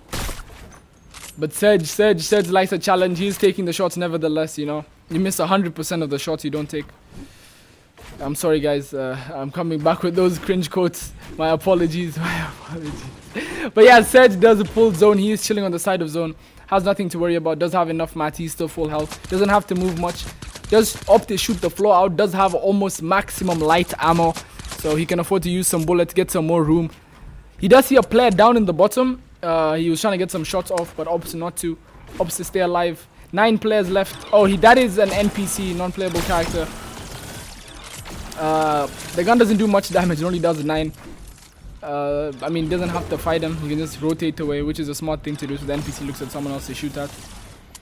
Waidaka, now I love this game. Fortnite is a very fun game to play. It is a fun game to watch as well. But yeah, guys, Chad, who do you think is taking this game? We see Jamo eliminating Muad oh, that's massive shots coming in from Surge on the other player. He's gonna put a cone, put a ramp over him, put a cone in his box, try to jump into the box. The player is still very, very weak. We got him down to about 50 HP. The player pulls out a railgun, which is, I think, a last-ditch effort to salvage something out of this. But the player's in a really, really bad spot. I mean, at this point, if you do have the railgun, might as well try the railgun out of the box and go the other way. But the other player gets eliminated. That is Mike, K, Surge getting another elimination. But yeah, ladies and gentlemen, who do you think is taking this game to top 6 situation? Chat, let me know. We still have Surge in here. I think Lumi is still alive. So is Merigi. So we have 3 really, really good players still alive who are doing really well in this tournament. And a lot of other players as well who are trying to make a name for themselves right now, show us that they can hang in this tournament.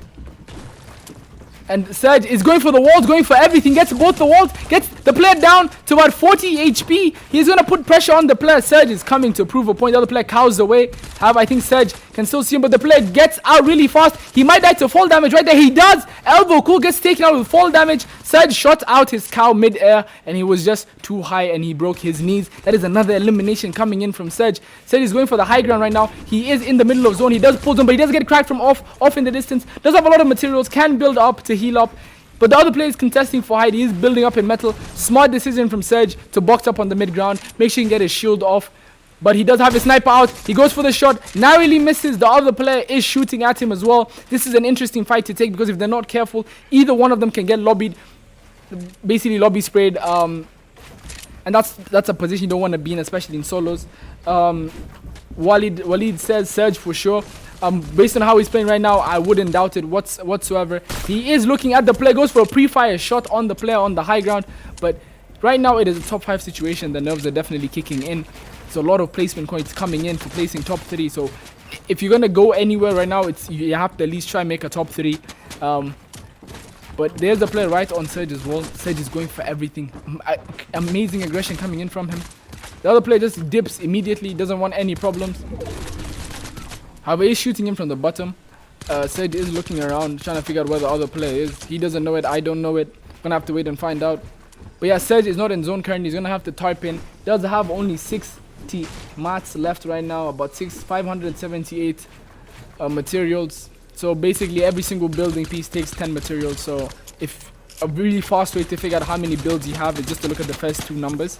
So for example, he has 578 materials. He can't build with the 8. So it's going to be now, right now, he only has 52 materials, basically 52 builds. So the fastest way to look at that for all of you at home to see exactly how many builds you have is just look at the first two numbers if you have more than 100 materials, and that should give you an idea of how many builds you can place. But yeah, top 5 situation, once again, it's going to the 8th zone of the game. Everyone is stacked up on top of each other, but Serge does get 50 on the other player, but does lose 50 health himself. Actually, he does not. He already lost that. He's getting sprayed from the bottom, but he does opt to pressure the other player in the box right in front of him. Zone does pull to the right of Serge. Serge has no mobility. He's going to have to rely on his materials and his movement to get him across. It does see the other player typing ahead. Serge has to drop down on the low ground. Yes, he does. He's going to run right across the middle. Very risky business. He's getting shot at from the top, but he does a good job covering himself around. Serge is looking around to get an elimination, to refresh his materials, maybe get a big put off the player. Lumi gets an elimination on Giovanni in the storm. We have Lumi still in this game. I do believe Marigi is still in this one as well. I'm really excited to see how the top 2 is going to look. Serge is going to get in this player's box. He's going to jump right behind him. He gets him for 50. That is Lumi going down to Serge. Serge missed game 1. He is back. He has a mission to win this game. It's a 1v1 right now. Serge is in the low ground with another player, wants to pop a medkit, however he cannot. He has 6 materials left, does manage to get a box in, tries to pop this medkit, he won't be able to, the zone will get to him.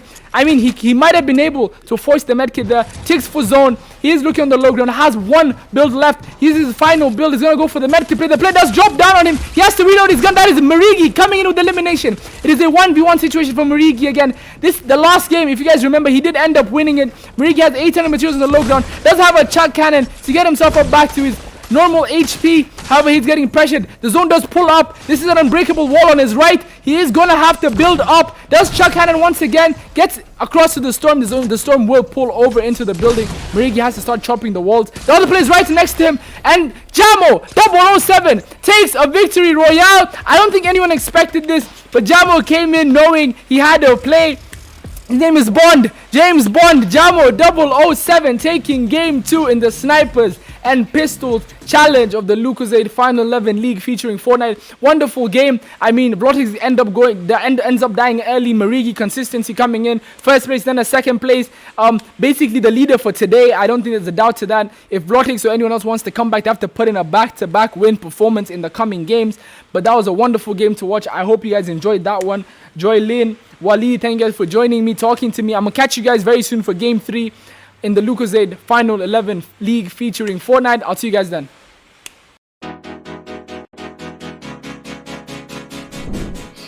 Hey guys, I'm Elvis.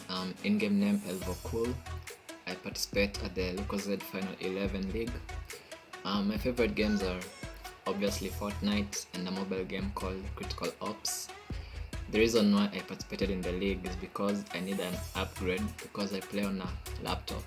So sometimes it's hard, so yeah, I need an upgrade, a better device in short. And so I'd like to wish everyone participating all the best, and let's meet at the finals. Bye.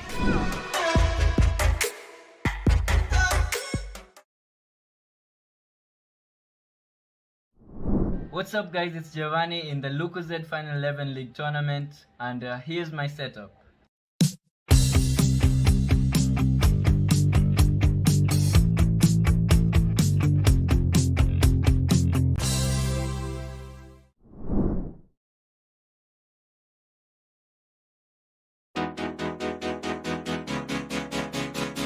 Hey guys, I'm Sanjit Mao, and this is my setup. This is my mouse, a Logitech G4 It's my keyboard, a Logitech 2103. I play on PS4. I play on the PS4 Slim on a 60Hz monitor, and I chose this setup because I do not have a laptop.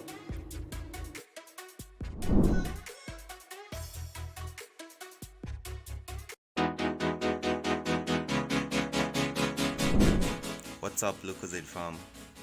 It's your boy here, MME Laxi, and today I'll be showing you my setup. It's just simple. Yeah, so this is what I used to play the tournament. It's just HP Gaming Pavilion laptop, Yeah, it's just a simple laptop. This is what I've been using for the tournament, for technically previous tournaments too. So just a laptop, normal mouse.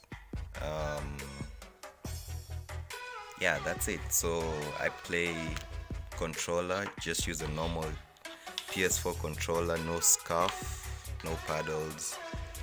And I chose this platform because, well, basically that's the only platform I have for now, and I prefer playing on PC/laptop because if you've played on PC and on PS4, you know there's less input delay on a PC, and the PC also gives me higher frames, so my game runs a bit smoother. Like I get about 120 FPS while playing on the laptop, and you know console is stuck to 60 FPS, so that's a little bit advantage. Guys who get the PS5 console, maybe who play on it have better frames.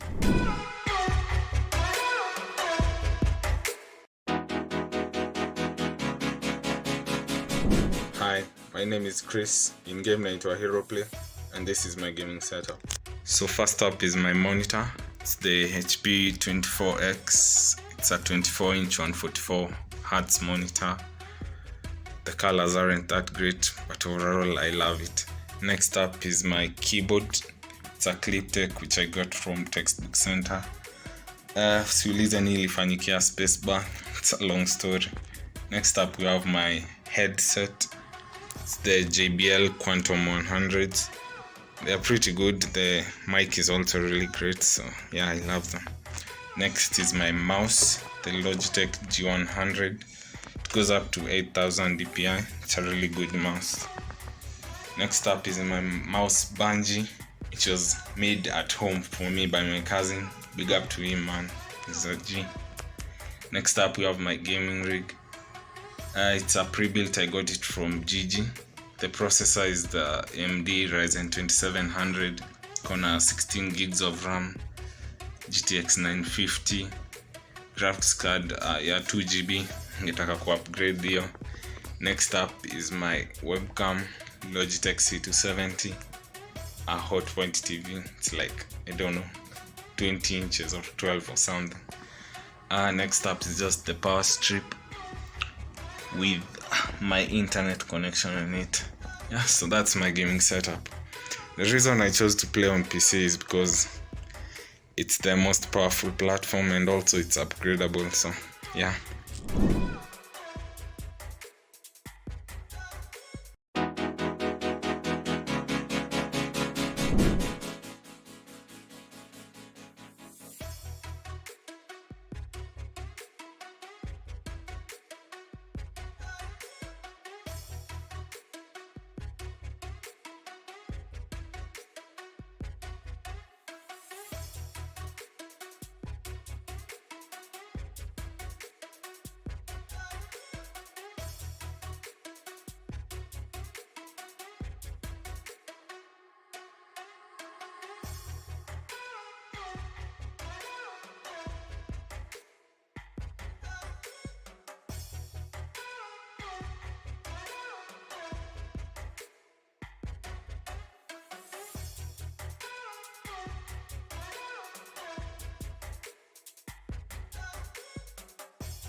Hey guys, I'm Sanjay Mao, and this is my setup. This is my mouse, a Logitech G4 It's my keyboard, a Logitech 103. I play on PS4. I play on the PS4 Slim. on a 60Hz monitor, and I chose this setup because I do not have a laptop.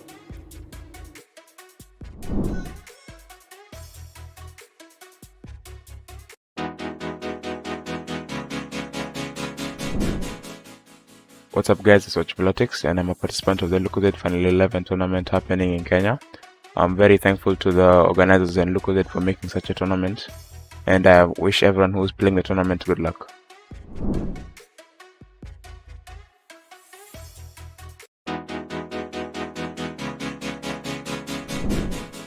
Yo, what's up guys? It's me Ricky back again. This time I wanna call out two players to team up with me for the Trios Cup, or for the Trios game this weekend in the Lucozade tournament. I'm specifically gonna call out Watchpolitics and Sarge, because they are the two players that I feel like would give me a run for my money when it comes to the finals and getting that top spot, that first place position. So yeah, that's about it.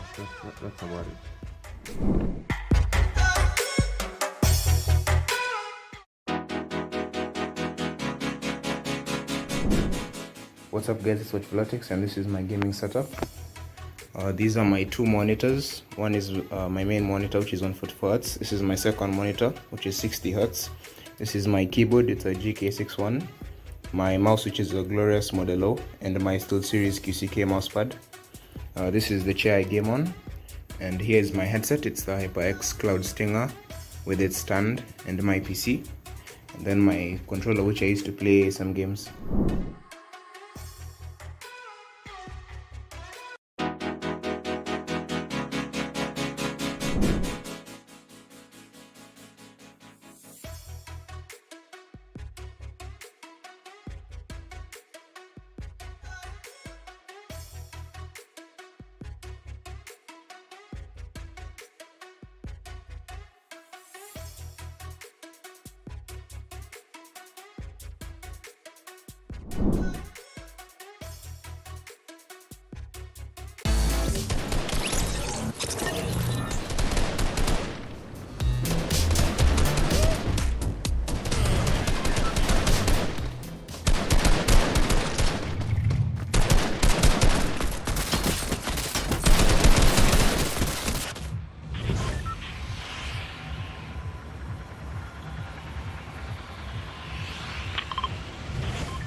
Hey guys, I'm Elvis. In-game name Elvocool. I participate at the Lucozade Final 11 League. My favorite games are obviously Fortnite and a mobile game called Critical Ops. The reason why I participated in the league is because I need an upgrade because I play on a laptop.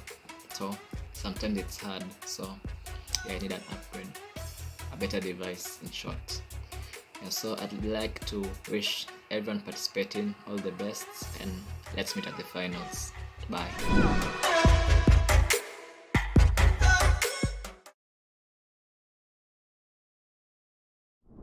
What's up guys, it's Giovanni in the Lucozade Final 11 League tournament, and here's my setup.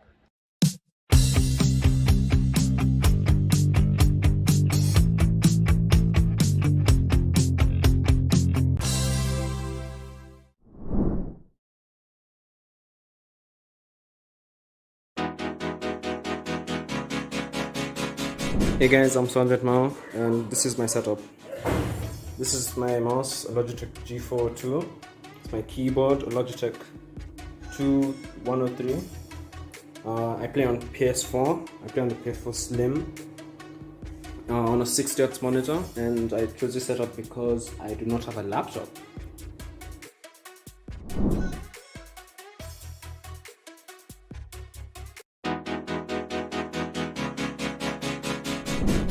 What's up, Lucozade fam? It's your boy here, MME Laxi, and today I'll be showing you my setup. It's just simple. Yeah, so this is what I use to play the tournament. It's just HP Gaming Pavilion laptop. Yeah, it's just a simple laptop. This is what I've been using for the tournament, for technically previous tournaments too. So just a laptop, normal mouse, yeah, that's it. So I play controller, just use a normal PS4 controller, no scuff, no paddles. And I chose this platform cause, well, basically that's the only platform I have for now, and I prefer playing on PC/laptop cause if you've played on PC and on PS4, you know there's less input delay on a PC, and the PC also gives me higher frames, so my game runs a bit smoother. Like I get about 120 FPS while playing on the laptop, and you know console is stuck to 60 FPS, so that's a little bit advantage. Guys who get the PS5 console, maybe who play on it have better frames.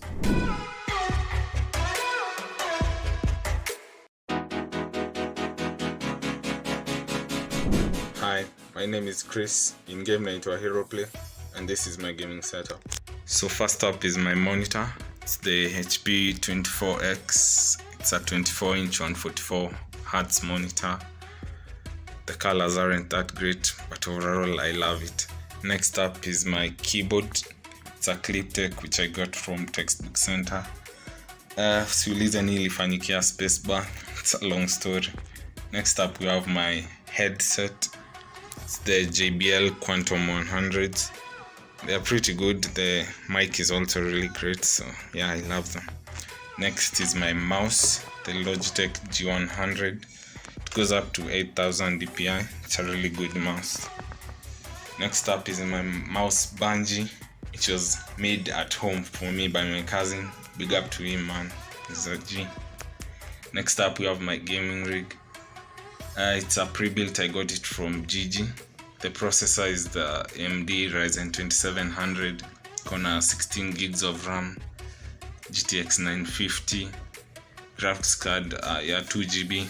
Ngetaka ku upgrade hiyo. Next up is my webcam, Logitech C270, a Hotpoint TV. It's like, I don't know, 20 inches or 12 or something. Next up is just the power strip with my internet connection on it. Yeah, so that's my gaming setup. The reason I chose to play on PC is because it's the most powerful platform, and also it's upgradable, so yeah.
Hey guys, I'm Swanjet Mao, and this is my setup.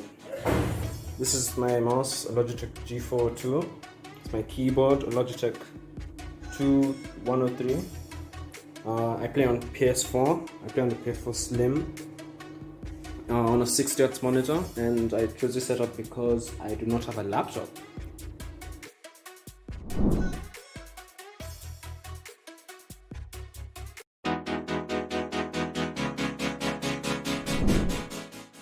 What's up guys, it's Watchblotics and I'm a participant of the Lucozade Final 11 tournament happening in Kenya.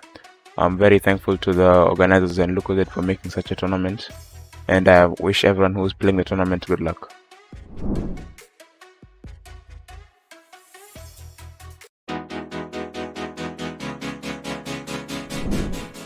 Yo, what's up guys?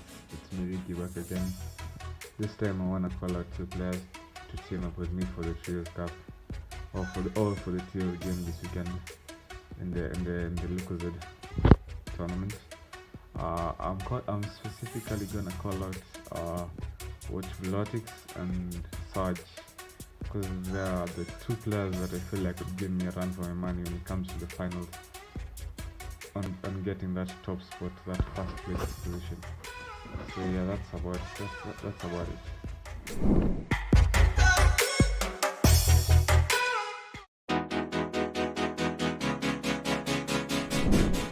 What's up guys, it's Watchblotics and this is my gaming setup.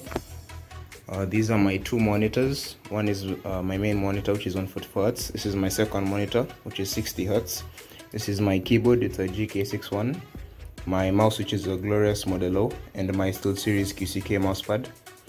This is the chair I game on, and here is my headset. It's the HyperX Cloud Stinger with its stand, and my PC, and then my controller, which I use to play some games.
Hey guys, I'm Elvis. In-game name Elvocool. I participate at the LUCOZADE Final 11 League. My favorite games are obviously Fortnite and a mobile game called Critical Ops. The reason why I participated in the league is because I need an upgrade because I play on a laptop. So sometimes it's hard. So yeah, I need an upgrade, a better device in short.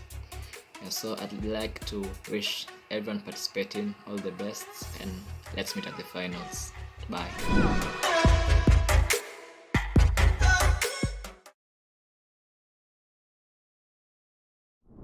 What's up guys, it's Giovanni in the Lucozade Final 11 League tournament, and here's my setup.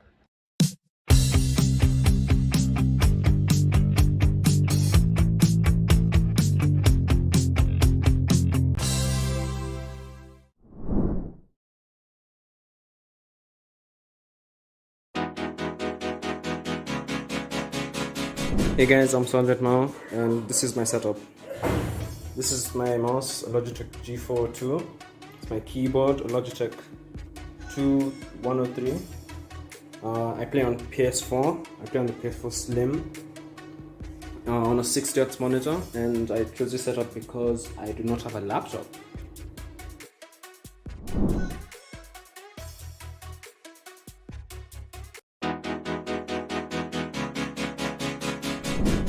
What's up, Lucozade fam? It's your boy here, MME Laxi, and today I'll be showing you my setup. It's just simple. Yeah, so this is what I used to play the tournament. It's just HP Gaming Pavilion laptop. Yeah, it's just a simple laptop. This is what I've been using for the tournament, for technically previous tournaments too. So just a laptop, normal mouse, yeah, that's it. So I play controller, just use a normal PS4 controller, no scuff, no paddles. And I chose this platform cause, well, basically that's the only platform I have for now, and I prefer playing on PC/laptop cause if you've played on PC and on PS4, you know there's less input delay on a PC, and the PC also gives me higher frames, so my game runs a bit smoother. Like I get about 120 FPS while playing on the laptop, and you know console is stuck to 60 FPS, so that's a little bit advantage. Guys who get the PS5 console, maybe who play on it have better frames.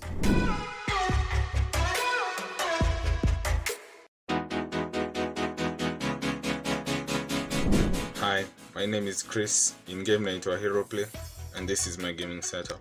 So first up is my monitor. It's the HP 24X. It's a 24-inch 144 Hz monitor. The colors aren't that great, but overall I love it. Next up is my keyboard. It's a Cliptech which I got from Textbook Center. Siulize nilifanyikia spacebar. It's a long story. Next up we have my headset. It's the JBL Quantum 100s. They are pretty good. The mic is also really great, so yeah, I love them. Next is my mouse, the Logitech G100. It goes up to 8000 dpi. It's a really good mouse. Next up is my mouse bungee, which was made at home for me by my cousin. Big up to him, man. He's a G. Next up we have my gaming rig. It's a pre-built. I got it from Gigi. The processor is the AMD Ryzen 2700. Kona 16 gigs of RAM, GTX 950. Graphics card 2 GB. Ngetaka ku upgrade hiyo. Next up is my webcam, Logitech C270, a Hotpoint TV. It's like, I don't know, 20 inches or 12 or something. Next up is just the power strip with my internet connection on it. Yeah, so that's my gaming setup. The reason I chose to play on PC is because it's the most powerful platform and also it's upgradable, so yeah.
Hey guys, I'm Sanjit Mao and this is my setup.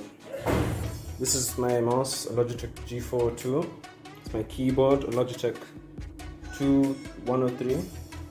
I play on PS4. I play on the PS4 Slim on a 60Hz monitor, and I chose this setup because I do not have a laptop.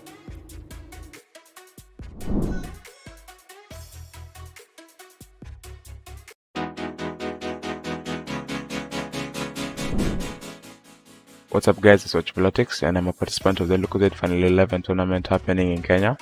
I'm very thankful to the organizers and LUCOZADE for making such a tournament, and I wish everyone who's playing the tournament good luck.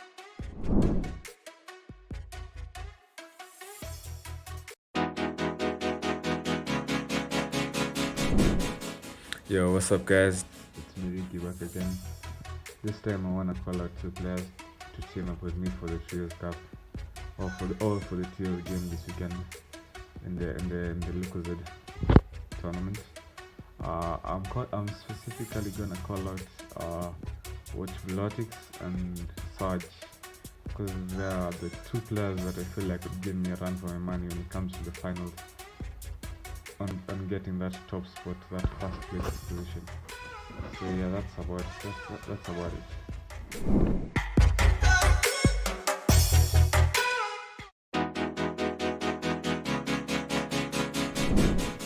What's up guys, it's Watch Vlotix and this is my gaming setup. These are my two monitors. One is my main monitor, which is 144 Hz. This is my second monitor, which is 60 Hz. This is my keyboard, it's a GK61. My mouse, which is a Glorious Modelo, and my SteelSeries QCK mousepad. This is the chair I game on. And here is my headset, it's the HyperX Cloud Stinger with its stand and my PC.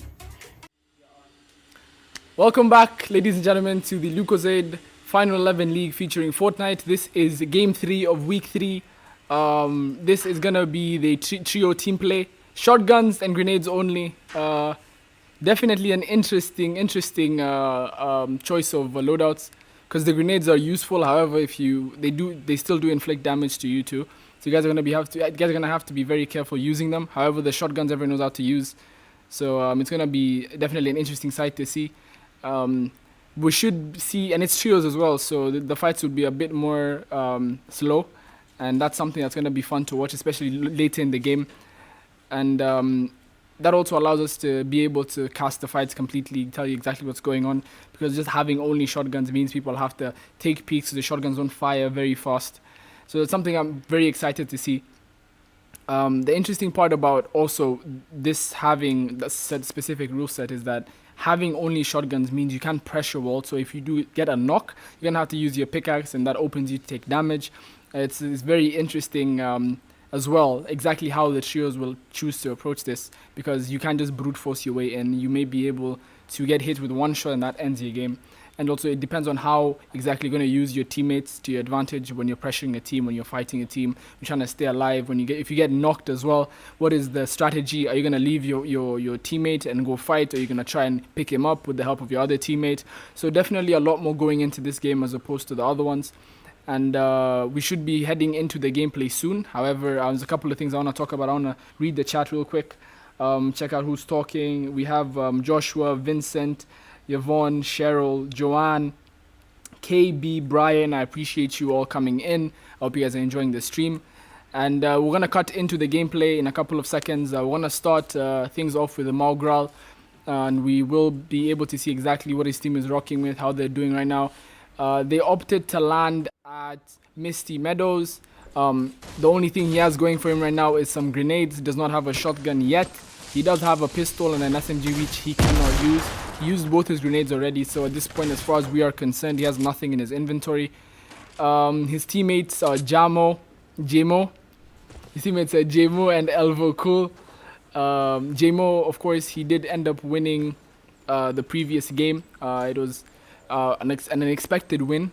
He has been consistent, however, he hasn't shown his full potential in the previous games, but he definitely did. Jamo came through with a very strong performance to take game 2, and that definitely takes him way high up in the leaderboards and gives him a chance at making the final 11, and I'm sure that's exactly what he's working for. Elvo Cool as well, we did watch him earlier in game 1.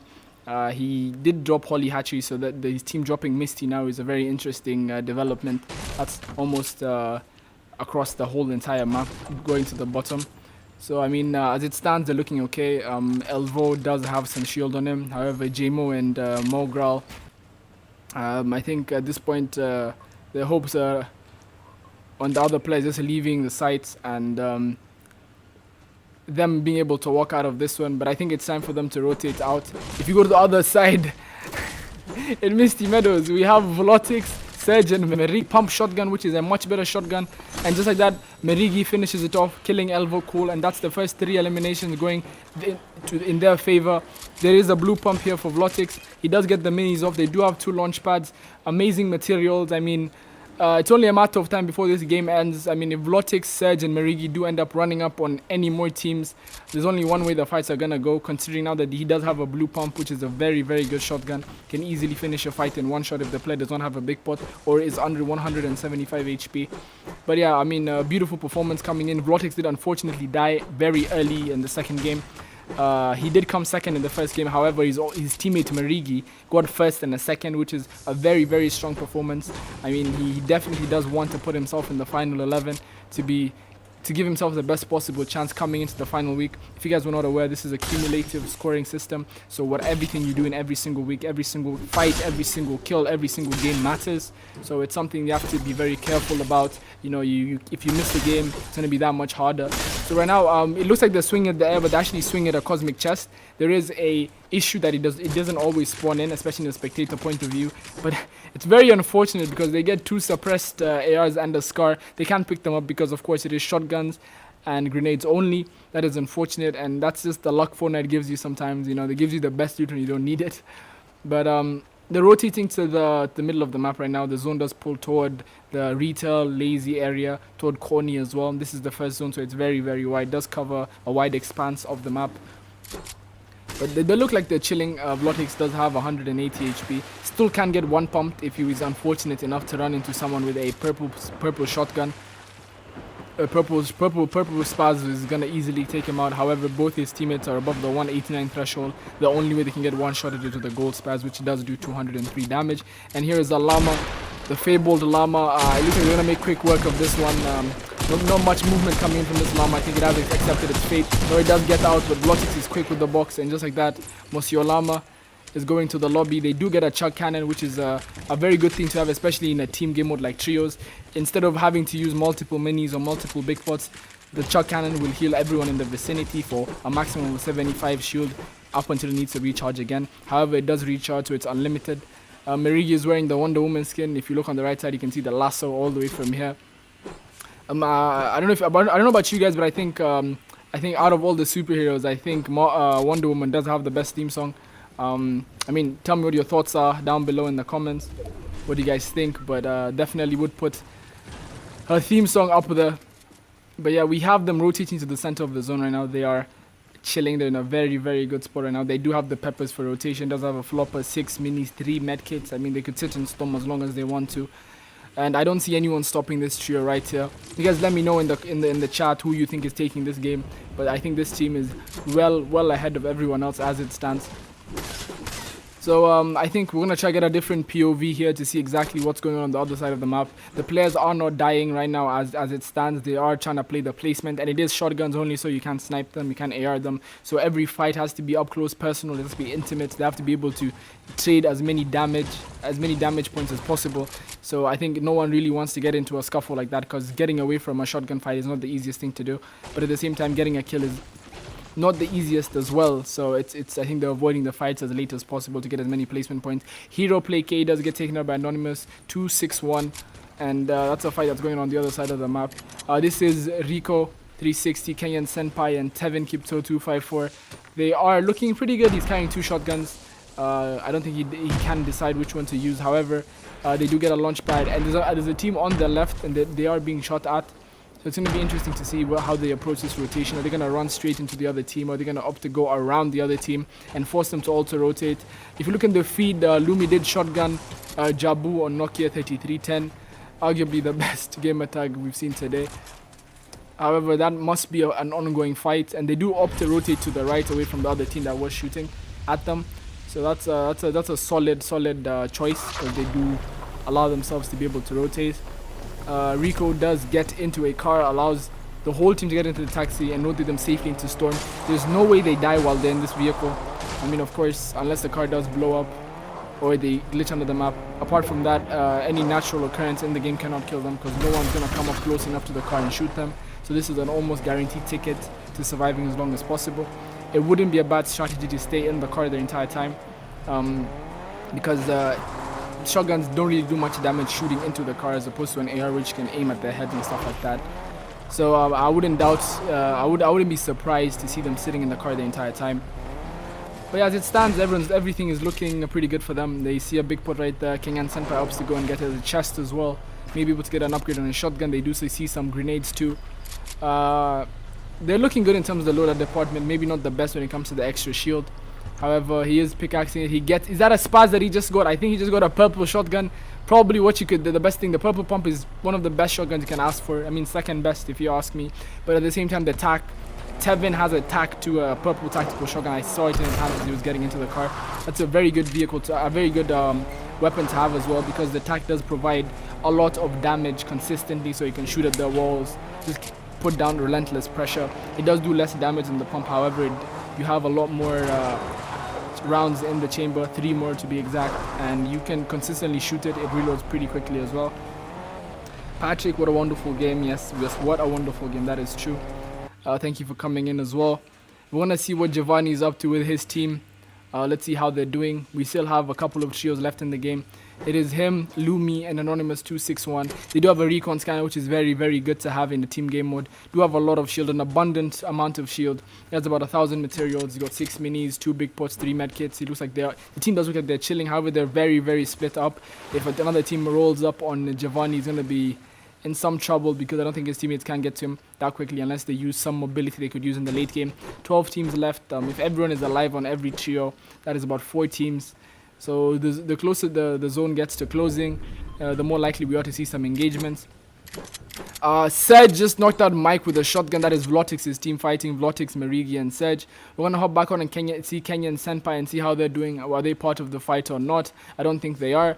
No, they are not. They're still rotating in. However, it looks like Rico 360 has been eliminated, if I am correct. Or no, he has not been eliminated. His health bar is just glitched. They are chilling right on top of the spire. Serge gets an elimination. Vlotic gets an elimination as well. They have a lot of shield in this box, but Kenyan Senpai opts to carry 2 pump shotguns. Don't know why, because there is the pump delay. But Focal YT does knock out Vlotic with a shotgun. However, Serge comes in clutch for his team, getting both Mike and Focal YT. And Vlotic was not finished, so he is knocked. He's going to get finished. Kenyan Senpai, Tevin, and Rico are just chilling up here. He's putting out the emotes. They know they're chilling, farming their placement points. At this point, I think it is a top 3 situation. So they are already getting the points. He does have a purple tack, like I said before. It is a very, very good gun to have. A lot of pressure can be put down. Lumi just shotgun Vlotix. We're going to jump over to Marigi, who is on Vlotix's team. This is an interesting fight. See, Vlotix has been finished. It is a 2v. Lumi gets elimination on Marigi as well. This is going to be a 3v1, I do believe. Giovanni, Lumi, and Anonymous261 versus Serge, if he's still alive. Looks like he's dead. Looks like the team is gone. No, Serge, I think Serge is definitely still alive. He might have rotated it out to try to get some placement for his team. Yes, he did. He did pop a launch pad. It's all down to Serge to clutch up for his trio. It is a 1v3v3. I mean, the only way I see Serge doing something in this game would be either to get the reboot cards of his teammates and pick them up, or wait for the teams to fight and jump into the fight as a third party. However, they are chasing him relentlessly. That is a very interesting side. Lumi getting an elimination of Vlotix and Marigi to give him a chance. Winning this game would put him right back into the contention for going out and guaranteeing himself the placement for the final 11. However, they do see exactly where he is. They're chasing him relentlessly once again. And looks like he is taking them to the other team. He does see them at the top. He's not going to go down without a fight, whether it's him or the other team. He just wants to cause and get close to the other team as close as possible to force the other team to fight them as well. Maybe get an opportunity to get out. However, he jumps in the vehicle. He is driving away. He is still being chased. But the other team is on the spy. I don't know if they have moved or not. They could be camping up here. Lumi might walk into some issues if he's not careful. I think he does hear them. Yes, he does. He's going to drop back down. If no one moved in that box, I think they would have been chilling. This is an interesting occurrence. We literally have 2 of the trios stacked up on each other. Lumi might, not Lumi, but Serge might be able to get the reboot cards and get a reboot off. But I don't think there's a reboot ban in zone. No, there is not. He would have to go and tick into the storm. If he does have a chuck cannon, that might be possible. However, it is not looking good for him. Someone is shooting that. It must be a trespasser. Yeah, is it? Yes, it is. But Lumi drops on him nevertheless, hits him for 180. That he does have a purple shotgun, a purple pump shotgun, also known as the Spaz. The confidence on him right now must be amazing. He did eliminate both Marigi and Vlotix, so I'm sure he is going to be very confident toward the end of this game and also in the final solo game. But yeah, this is the kind of performance we needed to see. However, Serge is still alive. He could clutch out the placement points for his team. They're looking around for him because it's going to be a lot easier to fight him as opposed to fighting the other trio. Get the 1 elim point and the 2nd place, guarantee the 2nd place, which is almost as good as winning. It's going to be about a 5-7 point difference, give or take, depending on how the fight does go. But this zone is closing more and more. The teams could opt the fight right now, but they're trying to buy themselves as much time as they possibly can. We're going to go check out Kenyan Senpai Tevin, Kipto, and Rico still on the high ground. They're gonna have to move soon. However, since they're on the spire, they can move for free. Look at Seth just looking at them. He knows there's nothing they can do to him. They only have shotguns. They might as well emote. I mean, he could do some damage to the Recons. Kind of does do 5 damage. But it's gonna be interesting to see because they could just decide to land on him and there's nothing you can do about it. He's gonna die to fall damage, isn't he? Yes, he is. And that is goodbye, Tevin Kipto. He did not hit the spire all the way. His teammate's gonna come back for him. And just like that, Serge just get a free elimination. That's an elim point for him. He can pick up a purple tactical shotgun and a launch pad. And at this point, he can just watch the other teams fight. Maybe try jump into the fight as a third party. But what an occurrence for him. I mean, he was gifted that elimination. The other player just died to fall damage and he happened to just... I mean, the right timing for him right there. He does have a big point and a med kit. He's going to sit on the edge of the storm, just wait to see what happens at the other team fight. I think Serge might be able to clutch out a second place placement for his trio, although they were both eliminated early. This is going to be a massive for him and his team. I mean, Vlotix and Marigi are on his team, so I don't know whether is he working for himself? Is he working against himself by helping the other guys? I mean, I'm sure it is something that's pulling on his strings right now. He doesn't know what to do. But I think he's going to go out and try clutch out for his team because it does benefit them all equally. It's going to allow them to pull away even further from the table if he can manage to get another placement here, maybe another elimination. But as it stands, it is a 1, which is Surge, 2, which is Kenyan Senpai and Rico 360, and 3, the third trio, which is gonna be Lumi, Anonymous 261, and Giovanni. But he's getting landed on, gets a 9 damage tag, gets a 60, that's about a 20 damage tag, hits the launch pad again. He cannot get AR'd in there, the shotguns don't do enough damage. So now it's gonna be Launchpad Simulator, Flight Simulator. We're playing Microsoft Flight Sim right now. Back and forth. He's probably gonna wait for them to come to him, hit the launchpad again. He's waiting, he sees them coming. He's gonna get some more materials right here. He knows they're coming. Here we go. Lumi, not our Kenyan Senpai. This is the moment Serge has been waiting for. He can easily go and third party this fight. Lumi, Shotgun, Kenyan Senpai. And just like that, it is a 1v3 against Lumi, Giovanni, and Anonymous 261. It's all down to Serge. He's already gotten the second place. I think this is more than Rotix and Marie could have asked from him. It is a 1v3 situation. He gets a 50 tag on one of the players. He gets a 58 tag again. He misses the kill shot. That is truly unfortunate. And just like that, he gets one pumped by Lumi, who clutches out the win for his team. And that is Lumi showing us exactly what he can do, showing us the mechanics. That has been the trio game. I mean, Lumi, amazing performance with his team. I mean, you have to give credit to Giovanni and Anonymous 261 for helping Lumi out as well. They survived until the end. That was a very good team performance from all of them. That was a very interesting shotgun and grenade only matchup in the trio team play mode. We should be back in a couple of minutes for the last game, which is solo. No rules, no holds barred apart from, of course, the no railgun and the no UFO. I'm excited to see exactly how the day ends. Of course, we all know the last game is always one of the most fun to watch. I'll see you guys in a couple of minutes. Stick around. Bye-bye.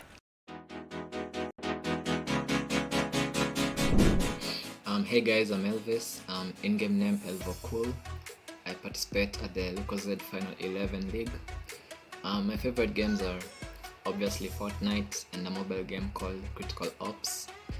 The reason why I participated in the league is because I need an upgrade because I play on a laptop, so sometimes it's hard. So yeah, I need an upgrade, a better device in short. And so I'd like to wish everyone participating all the best, and let's meet at the finals. Bye.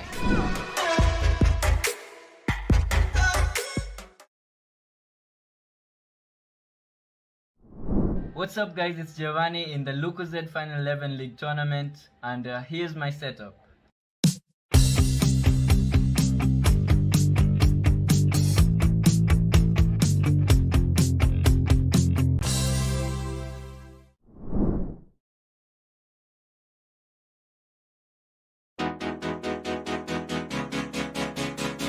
Hey guys, I'm Sanjit Mao, and this is my setup.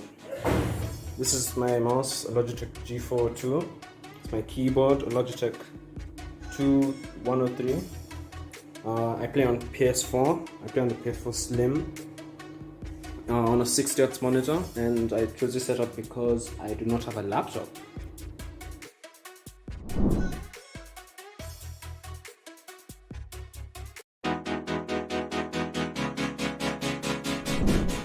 What's up, Lucozade fam? It's your boy here, MME Laxi, and today I'll be showing you my setup. It's just simple. Yeah, so this is what I used to play the tournament. It's just HP Gaming Pavilion laptop. Yeah, it's just a simple laptop. This is what I've been using for the tournament, for technically previous tournaments too. So just a laptop, normal mouse.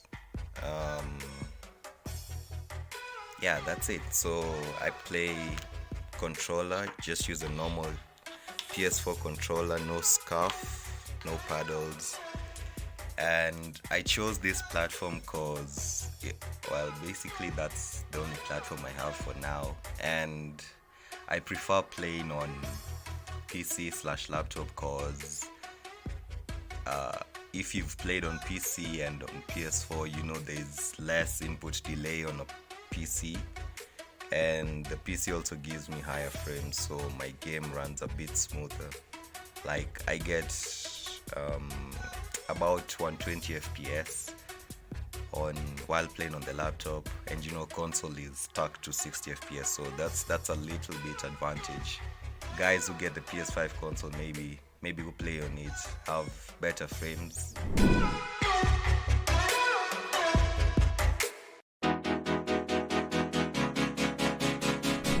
Hi, my name is Chris. In game night or hero play, and this is my gaming setup. So first up is my monitor. It's the HP 24X. It's a 24-inch 144Hz monitor. The colors aren't that great, but overall I love it. Next up is my keyboard. It's a Cliptech which I got from Textbook Center. Siuliza nilifanyikia spacebar. It's a long story. Next up we have my headset. It's the JBL Quantum 100s. They're pretty good. The mic is also really great, so yeah, I love them. Next is my mouse, the Logitech G100. It goes up to 8000 dpi. It's a really good mouse. Next up is my mouse bungee, which was made at home for me by my cousin. Big up to him, man. He's a G. Next up we have my gaming rig. It's a pre-built. I got it from Gigi. The processor is the AMD Ryzen 2700, gonna 16 gigs of RAM, GTX 950, graphics card 2 GB. Ngetaka ku upgrade hiyo. Next up is my webcam, Logitech C270, a Hotpoint TV. It's like, I don't know, 20 inches or 12 or something. Next up is just the power strip with my internet connection on it. Yeah, so that's my gaming setup. The reason I chose to play on PC is because it's the most powerful platform, and also it's upgradable, so yeah.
Hey guys, I'm Sanjit Mao, and this is my setup. This is my mouse, a Logitech G4 2. It's my keyboard, a Logitech 2103. I play on PS4. I play on the PS4 Slim on a 60Hz monitor, and I chose this setup because I do not have a laptop.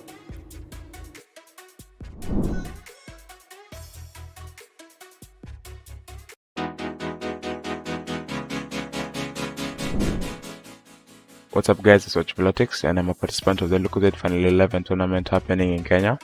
I'm very thankful to the organizers and Lucozade for making such a tournament, and I wish everyone who's playing the tournament good luck.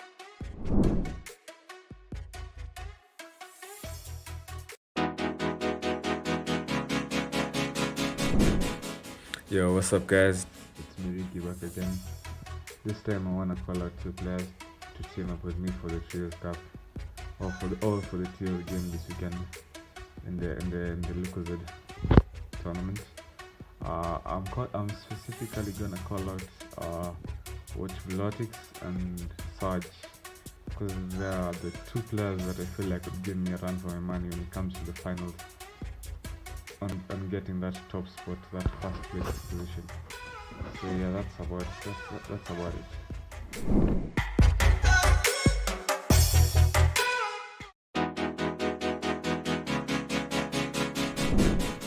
What's up guys, it's Watchblotics and this is my gaming setup. These are my 2 monitors. One is my main monitor, which is 144Hz. This is my second monitor, which is 60Hz. This is my keyboard, it's a GK61. My mouse, which is a Glorious Modelo, and my SteelSeries QCK mousepad. This is the chair I game on, and here is my headset. It's the HyperX Cloud Stinger with its stand, and my PC, and then my controller, which I use to play some games.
Hey guys, I'm Elvis.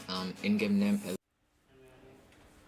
Welcome back, ladies and gentlemen, to Game 4, the final solo game of the Lucozade Final 11 League featuring Fortnite. We've had 3 amazing games. We've seen Merigi go away with the first one. He came second in the second one. They got second in the third one. So I think Merigi is going to be our player to watch today, based on how he can do in the final game. I'm excited to see exactly what's going on. I wanted to see exactly what you guys said about who you'd think would do the best in the final game. A lot of people are talking about Merigi, and I do agree. Merigi's had a really good performance today. He is pushing. And this is going to be the game that decides the final leaderboard going into the final 11 who are going to be playing in the final. So I'm sure everyone is on their toes, trying to do the best they possibly can. You know, if they're outside of the top 11, try to inch their way in. If they're already there, to keep their position right there. So I am very excited to see how this game does play out. We're going to start things off with Serge, who has done really, really well. He did miss game 1 today. However, he has been playing well throughout the entire tournament. I think this is one of the players that are more or less guaranteed to be in the final, regardless of how this game goes for him. He has been very consistent throughout the entire thing. And I'm going to be interested to see exactly how he adopts, what a playstyle he decides to adopt, whether it's going to be aggressive or passive. I think we saw earlier today players like Lumi opted a very passive playstyle. It was paying off. He was getting the placement. He was getting a couple of sneaky kills. Velotix as well. He did really well. He got second place in game 1. Unfortunately, he died early in game 2, but did get a second place with this trio in the last game. So a good performance today, and that would keep his lead intact. Lumi has been playing really consistent as well today. That's a good performance from him. We're going to see what Giovanni is up to right now. Let's see exactly where he decided to drop. We saw Serge in Misty Meadows. Giovanni is playing it really safe. He opts to drop at H House over on the other side of the map, the leftmost edge of the map. This is right next to Holy Hatchery, across from Boney Burbs, under Believer Beach, also known as Sweaty Sands from previous seasons. And yeah, his plan is very simple: stay alive as long as possible. We've had 3 deaths already, and the placement points have come in. And just before he was even out of the first house he was looting, Giovanni's already made himself 3 points. 2 points actually, because placement does start at top 17. So one of the benefits of landing this far out is he's able to rotate at will quite comfortably into the zone, because everyone's going to be ahead of him. And if anyone's going to take a fight, it's going to be in front of him. He does have the opportunity to go, regardless, he has the opportunity to go wherever he wants on the map. And he's getting pushed. What are the odds of this one? Someone is actually pushing him on the edge of the map. I was just saying he's going to be really safe here. But Giovanni is in an interesting position, but he does have a lot of materials and the chest. But he's gonna opt to hold up his wall. This is not a fight he was expecting to take. However, he does have a tactical shotgun. The other player may not have a shotgun based on how he is playing. Giovanni looking for the build, does open the chest, does get a big pot. That is massive for him. But the other player is going to get into his box, gets the wall. However, Giovanni gets out of the top, but gets shot for 50 damage. He has to pop this big pot off. He's only at 90 HP. The other player does have a shotgun as well, but Giovanni does still have quite a number of materials. The other player might be out of mats. He could be running as we speak. No, he is not. He is crushing the wall with an SMG. Giovanni doing a good job.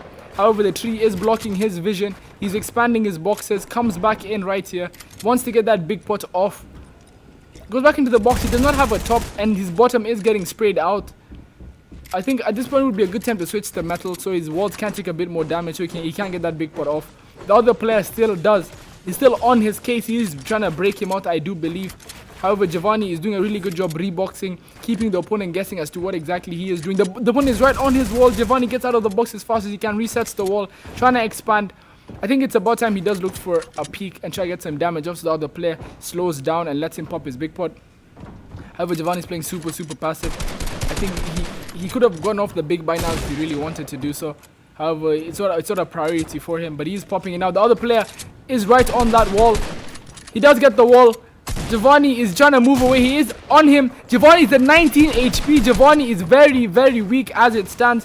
One more pellet from that shotgun, one more AR bullet, and that's the end of this tournament for today. He is moving around, gets some bandages, but he has only 150 materials. Will he get any health off is the question. The P90 is coming in. This looks like it's gonna be the end for Giovanni unless he can get some heals off or maybe kill the opposing player.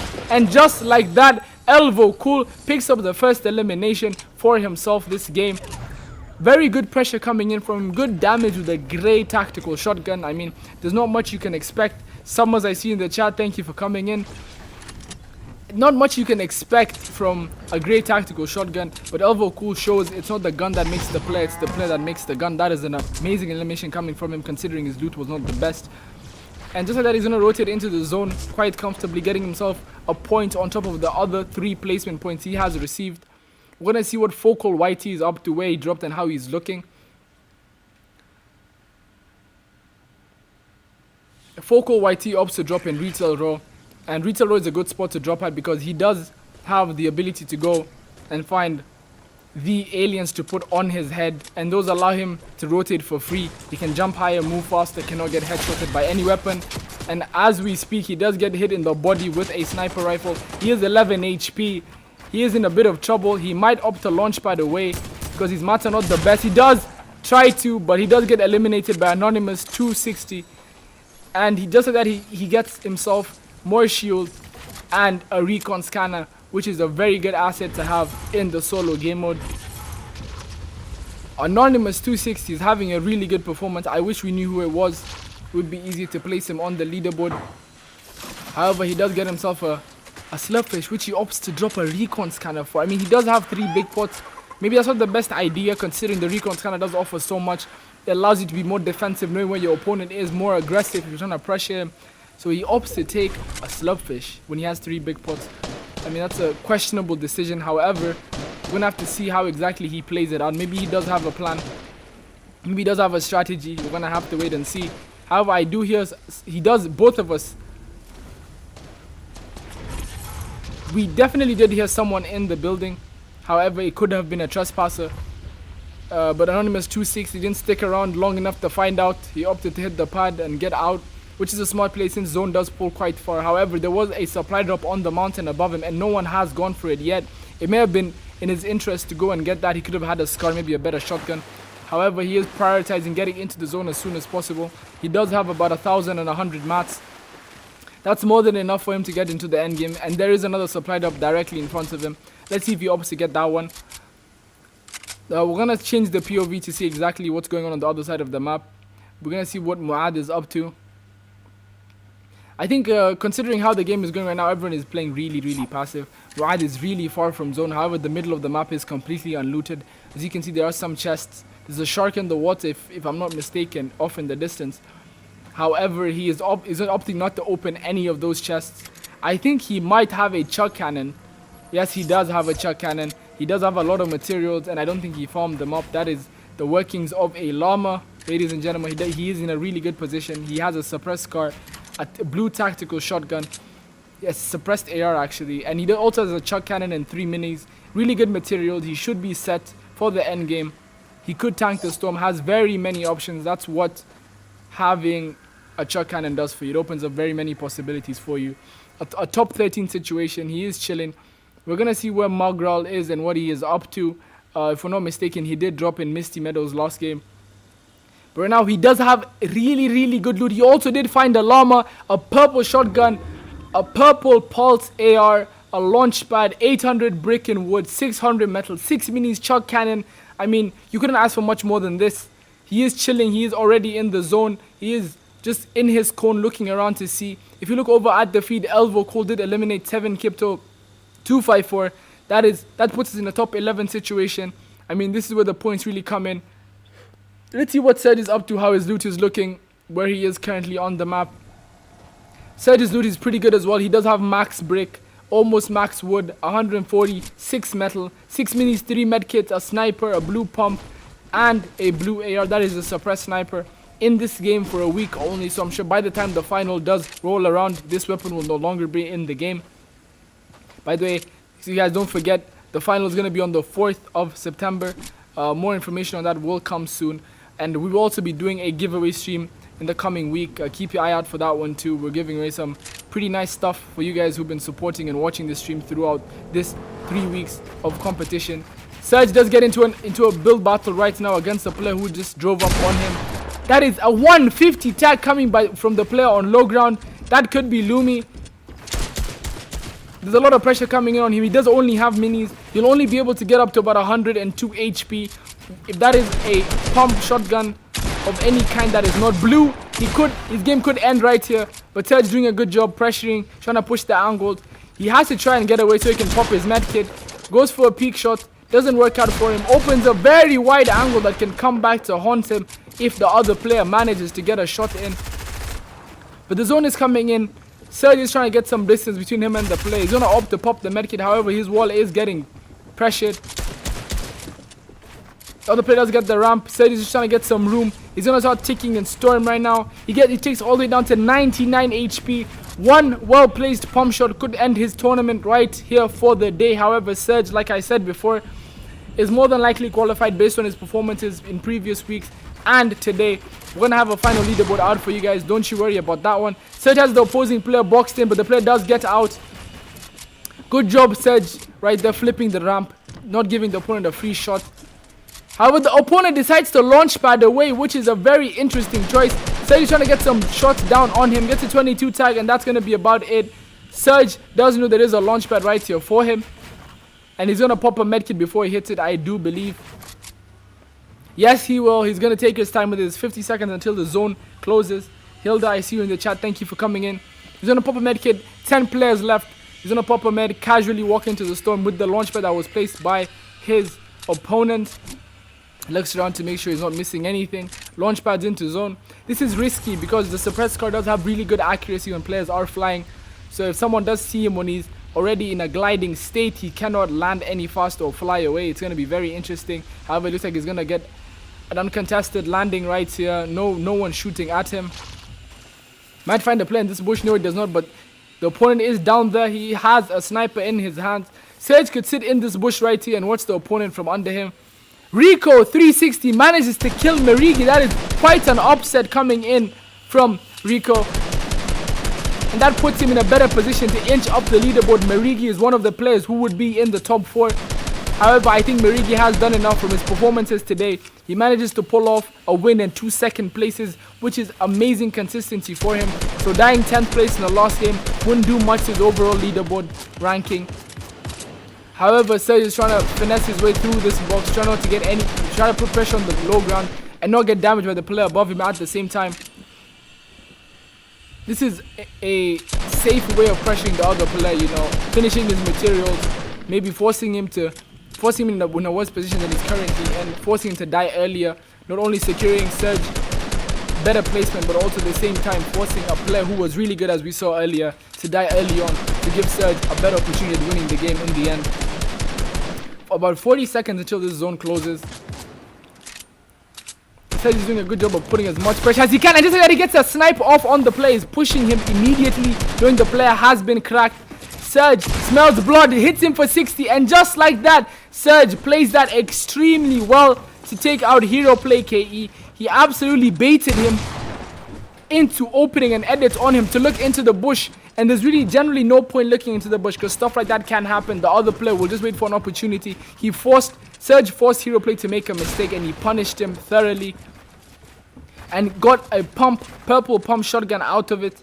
Really good material, still has a launch pad, 6 minis, but the zone does pull far. However, Serge is trying to get as many points as possible from his elimination. The other player does have a chuck cannon, so maybe Serge is going to opt to relax a bit, figure out how he's going to rotate into the zone, because it doesn't matter how many kills you're going to get. As long as you die to the storm, it's going to be all for nothing. Elvo Cool does end up taking out Muad in the feed. It's a top 7 situation. We're almost in the money top 5, where all the placement points lie the most, actually. More than 20 placement points, going all the way from here to top 5. So Serge does the smart thing, opts to invest some of his materials to rotate out. Looks back at the player to make sure he's not looking at him with a sniper. We know the difference a snipe can make. Serge gets another 30 sniper shot on Elvo Cool and finishes him off. Serge is putting on a statement game right here. Although he missed the first game, he's doing everything he can to book his ticket to the final. That is another elimination. We've seen him get 3 eliminations in a short period of time. Does have an option to pick up the chuck cannon. Drops his trusty sniper, which he has been very good with. Has hit almost every shot he has taken since we started watching him. However, the chuck cannon is a very important weapon to have. Smart decision from him, because that gives him way more options. Also allows him to finally go up to 200 HP right here to make sure he does not get pumped hard enough to get himself killed. Serge looking like he's in a really good spot to win this final game. this top 6 right now. I do believe Marigi was taken out. However, I do think Vlotix and Lumi are still alive. So it's going to be interesting to see who does take this final game. Surge is definitely a contender. Both Lumi and Vlotix definitely contenders if they're still alive as well. But Lumi does have maximum metal from that player as well. That is a very, very good asset to have in the end game, because metal means it's going to be way, way harder for players to pressure him to break into his builds. So he is using his soft materials, which is the wood right now, getting into the zone as deep as he possibly can. Will start using and saving his metal for the end game, where it's going to matter the most. And this is going to be an exciting end game. It is the 4th zone. Everyone is chilling, waiting to see exactly where this zone does pull. About 10 seconds left in this one. Yeah, Elvo Cool is in the chat asking Surge how he managed to do that. But well played from you, Elvo. You did put up a good show today for us. And I do hope to see you in the final 11. We're going to see the final leaderboard soon. And we're here on Jabu on Nokia 3310. Getting his best placement today. He's in the top 6. I think this is the best we've seen him do today. He's on the low ground. He has to rotate quite a distance. However, he does have some utility to work with. He does have a launch pad, good shield, enough to be able to tank some damage. He's trying to space himself well, get control over the pieces around him so the opponent cannot use his builds to pressure him or get relatively good angles to shoot at him. But it comes down to this, ladies and gentlemen, the top 6. Who is going to make it to the final 11? Who's going to go home?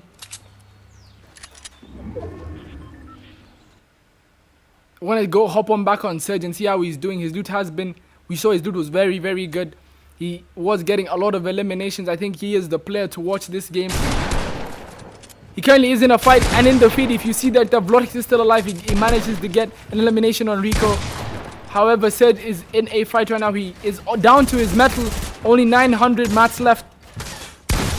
But he should be able to get another elimination here if he manages to hit his pump shots, because the purple pump is a game changer. However, he is getting worked slightly right now. He's down to 150 HP.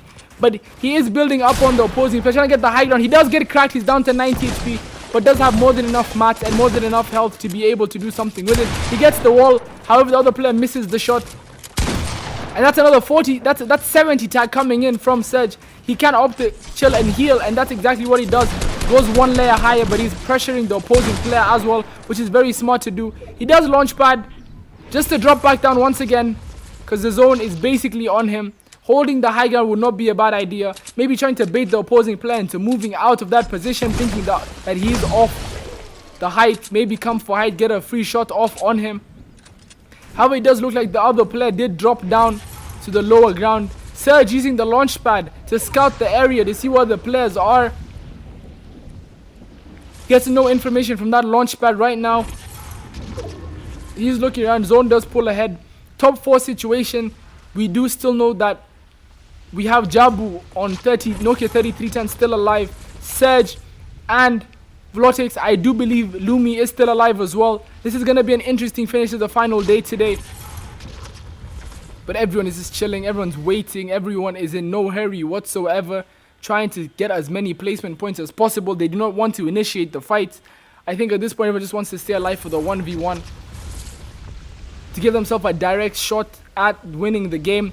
Lumi does get chopped out. However, he is Surge does get chopped out, but he is ready for it. But he does get tagged up quite a bit. He's down to 140 HP. He's going for the high ground. Does still have that spaz. Does have the chuck cannon. Can heal up. But he's down to 300 materials. He's going to need a refresh soon if he does want to win this game. I do believe he is fighting Vlotix right now. 200 materials, 158 HP. Can chuck back up to 200. Gets a good 37 shot off on the opponent. But Surge is putting down a lot of pressure on, I do believe that is Vlotix or Lumi. If you guys remember, Jabu is still on the low ground. Everyone is playing really, really safe, really, really slow right now. No one wants to end up dying this early on, because top 3 does give you 2 points as opposed to the 1. Top 2 gives you 4 and the win gives you 5 points. That is the equivalent of 9 kills, which is more than anyone has gotten today in a solo match. So the win alone could put you all the way up into the top 11, especially for Jabu. I think he's very, very, very... Do I hear a player coming up? No, he is not coming up. Like I said, but Jabu is going to be very reluctant to take a fight right now. He's still on the low ground, trying to get as many placement points as possible. Try to sneak up into the top 11 position. Said he's going to be pressuring the low ground, trying to see if he can get an elimination. It's going to be Mogral, so it looks like Lumi is not in this game right now. Lumi must have died earlier on in the game. It's going to be Mogral, Jabu, Vlotix, and Surge. And on the wall is going to be Vlotix. Or is that, who's that going to be? No, it's Anonymous 260. So it's going to be a top 3 situation. It's going to be Surge, Vlotix, and Anonymous 260. That's a big elimination coming from him. There's a build battle on height. It's going to be Surge versus Vlotix on the high ground. However, Surge is chopping him out. And the player on the low ground is also chopping all of them out too. He takes a lot of fall damage, but does have the chug cannon to keep himself alive. I know what the situation on height is. I do believe the player on the high ground did drop a launch pad and fall off the high ground. Surge only has 1 material left. It is a 1v1. Anonymous 260 is lost in the storm. I do believe it is Surge versus Vlotix for the last game of the day. He does not have any material. Down to 70 HP. Does get it down to 3 HP. He's gonna die to the storm if he is not careful. Has to use the chuck cannon. Has to get some damage in. Surge in a very bad position. Back up to 18 HP. Ticks again. And Vlotix takes the last game of the day. He knew he had to win it. And just like that, Vlotix comes in clutch to win the final game of the Fortnite Final 11 League. And I think that books his ticket to the final. Almost guarantees it. What a great finish. What a good play from Vlotix. Being on the high ground, he did get chopped out. But he managed to put a launch pad down in record time, save his life, and end up winning the game. Great performances once again also coming in from Surge, who really was a very dominant player in this game. I do think that was a wonderful game, wonderfully played from both of them, but Vlotix manages to take the final game today in the solo. And I'm very excited to see what the final leaderboard will look like, who the final 11 are going to be to come to the final and play in person. Which is going to be a very, very exciting event to watch, and I can't wait for it. But with that being said, we're going to leave it at that today. Thank you guys for joining us for the 3rd week of the Fortnite Final 11 League by Lucozade. And it's going to be very, very fun to see exactly how it pans out with the leaderboard and who does make it to the final, whether this last game affected anything. Once again, thank you to our sponsors, Lucozade, Movie Jabber for putting it together, Game Changer, and Zilojo as well. I've been Hirsi, I've been your host for the day. And thank you guys for joining me. We'll see you guys when we do. Have a beautiful evening. Bye-bye.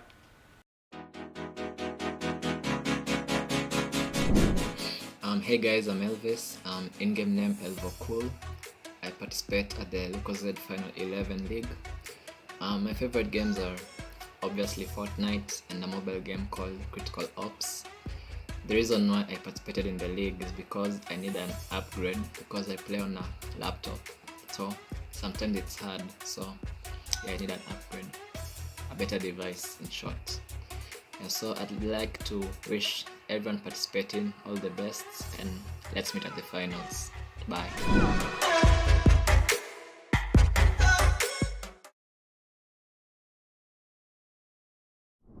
What's up guys, it's Giovanni in the Lucozade Final 11 League tournament, and here's my setup.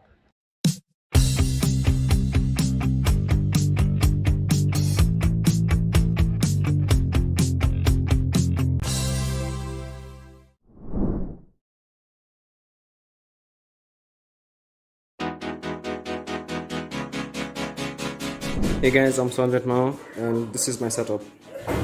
This is my mouse, a Logitech G4 2. It's my keyboard, a Logitech 2103. I play on PS4. I play on the PS4 Slim on a 60Hz monitor, and I chose this setup because I do not have a laptop.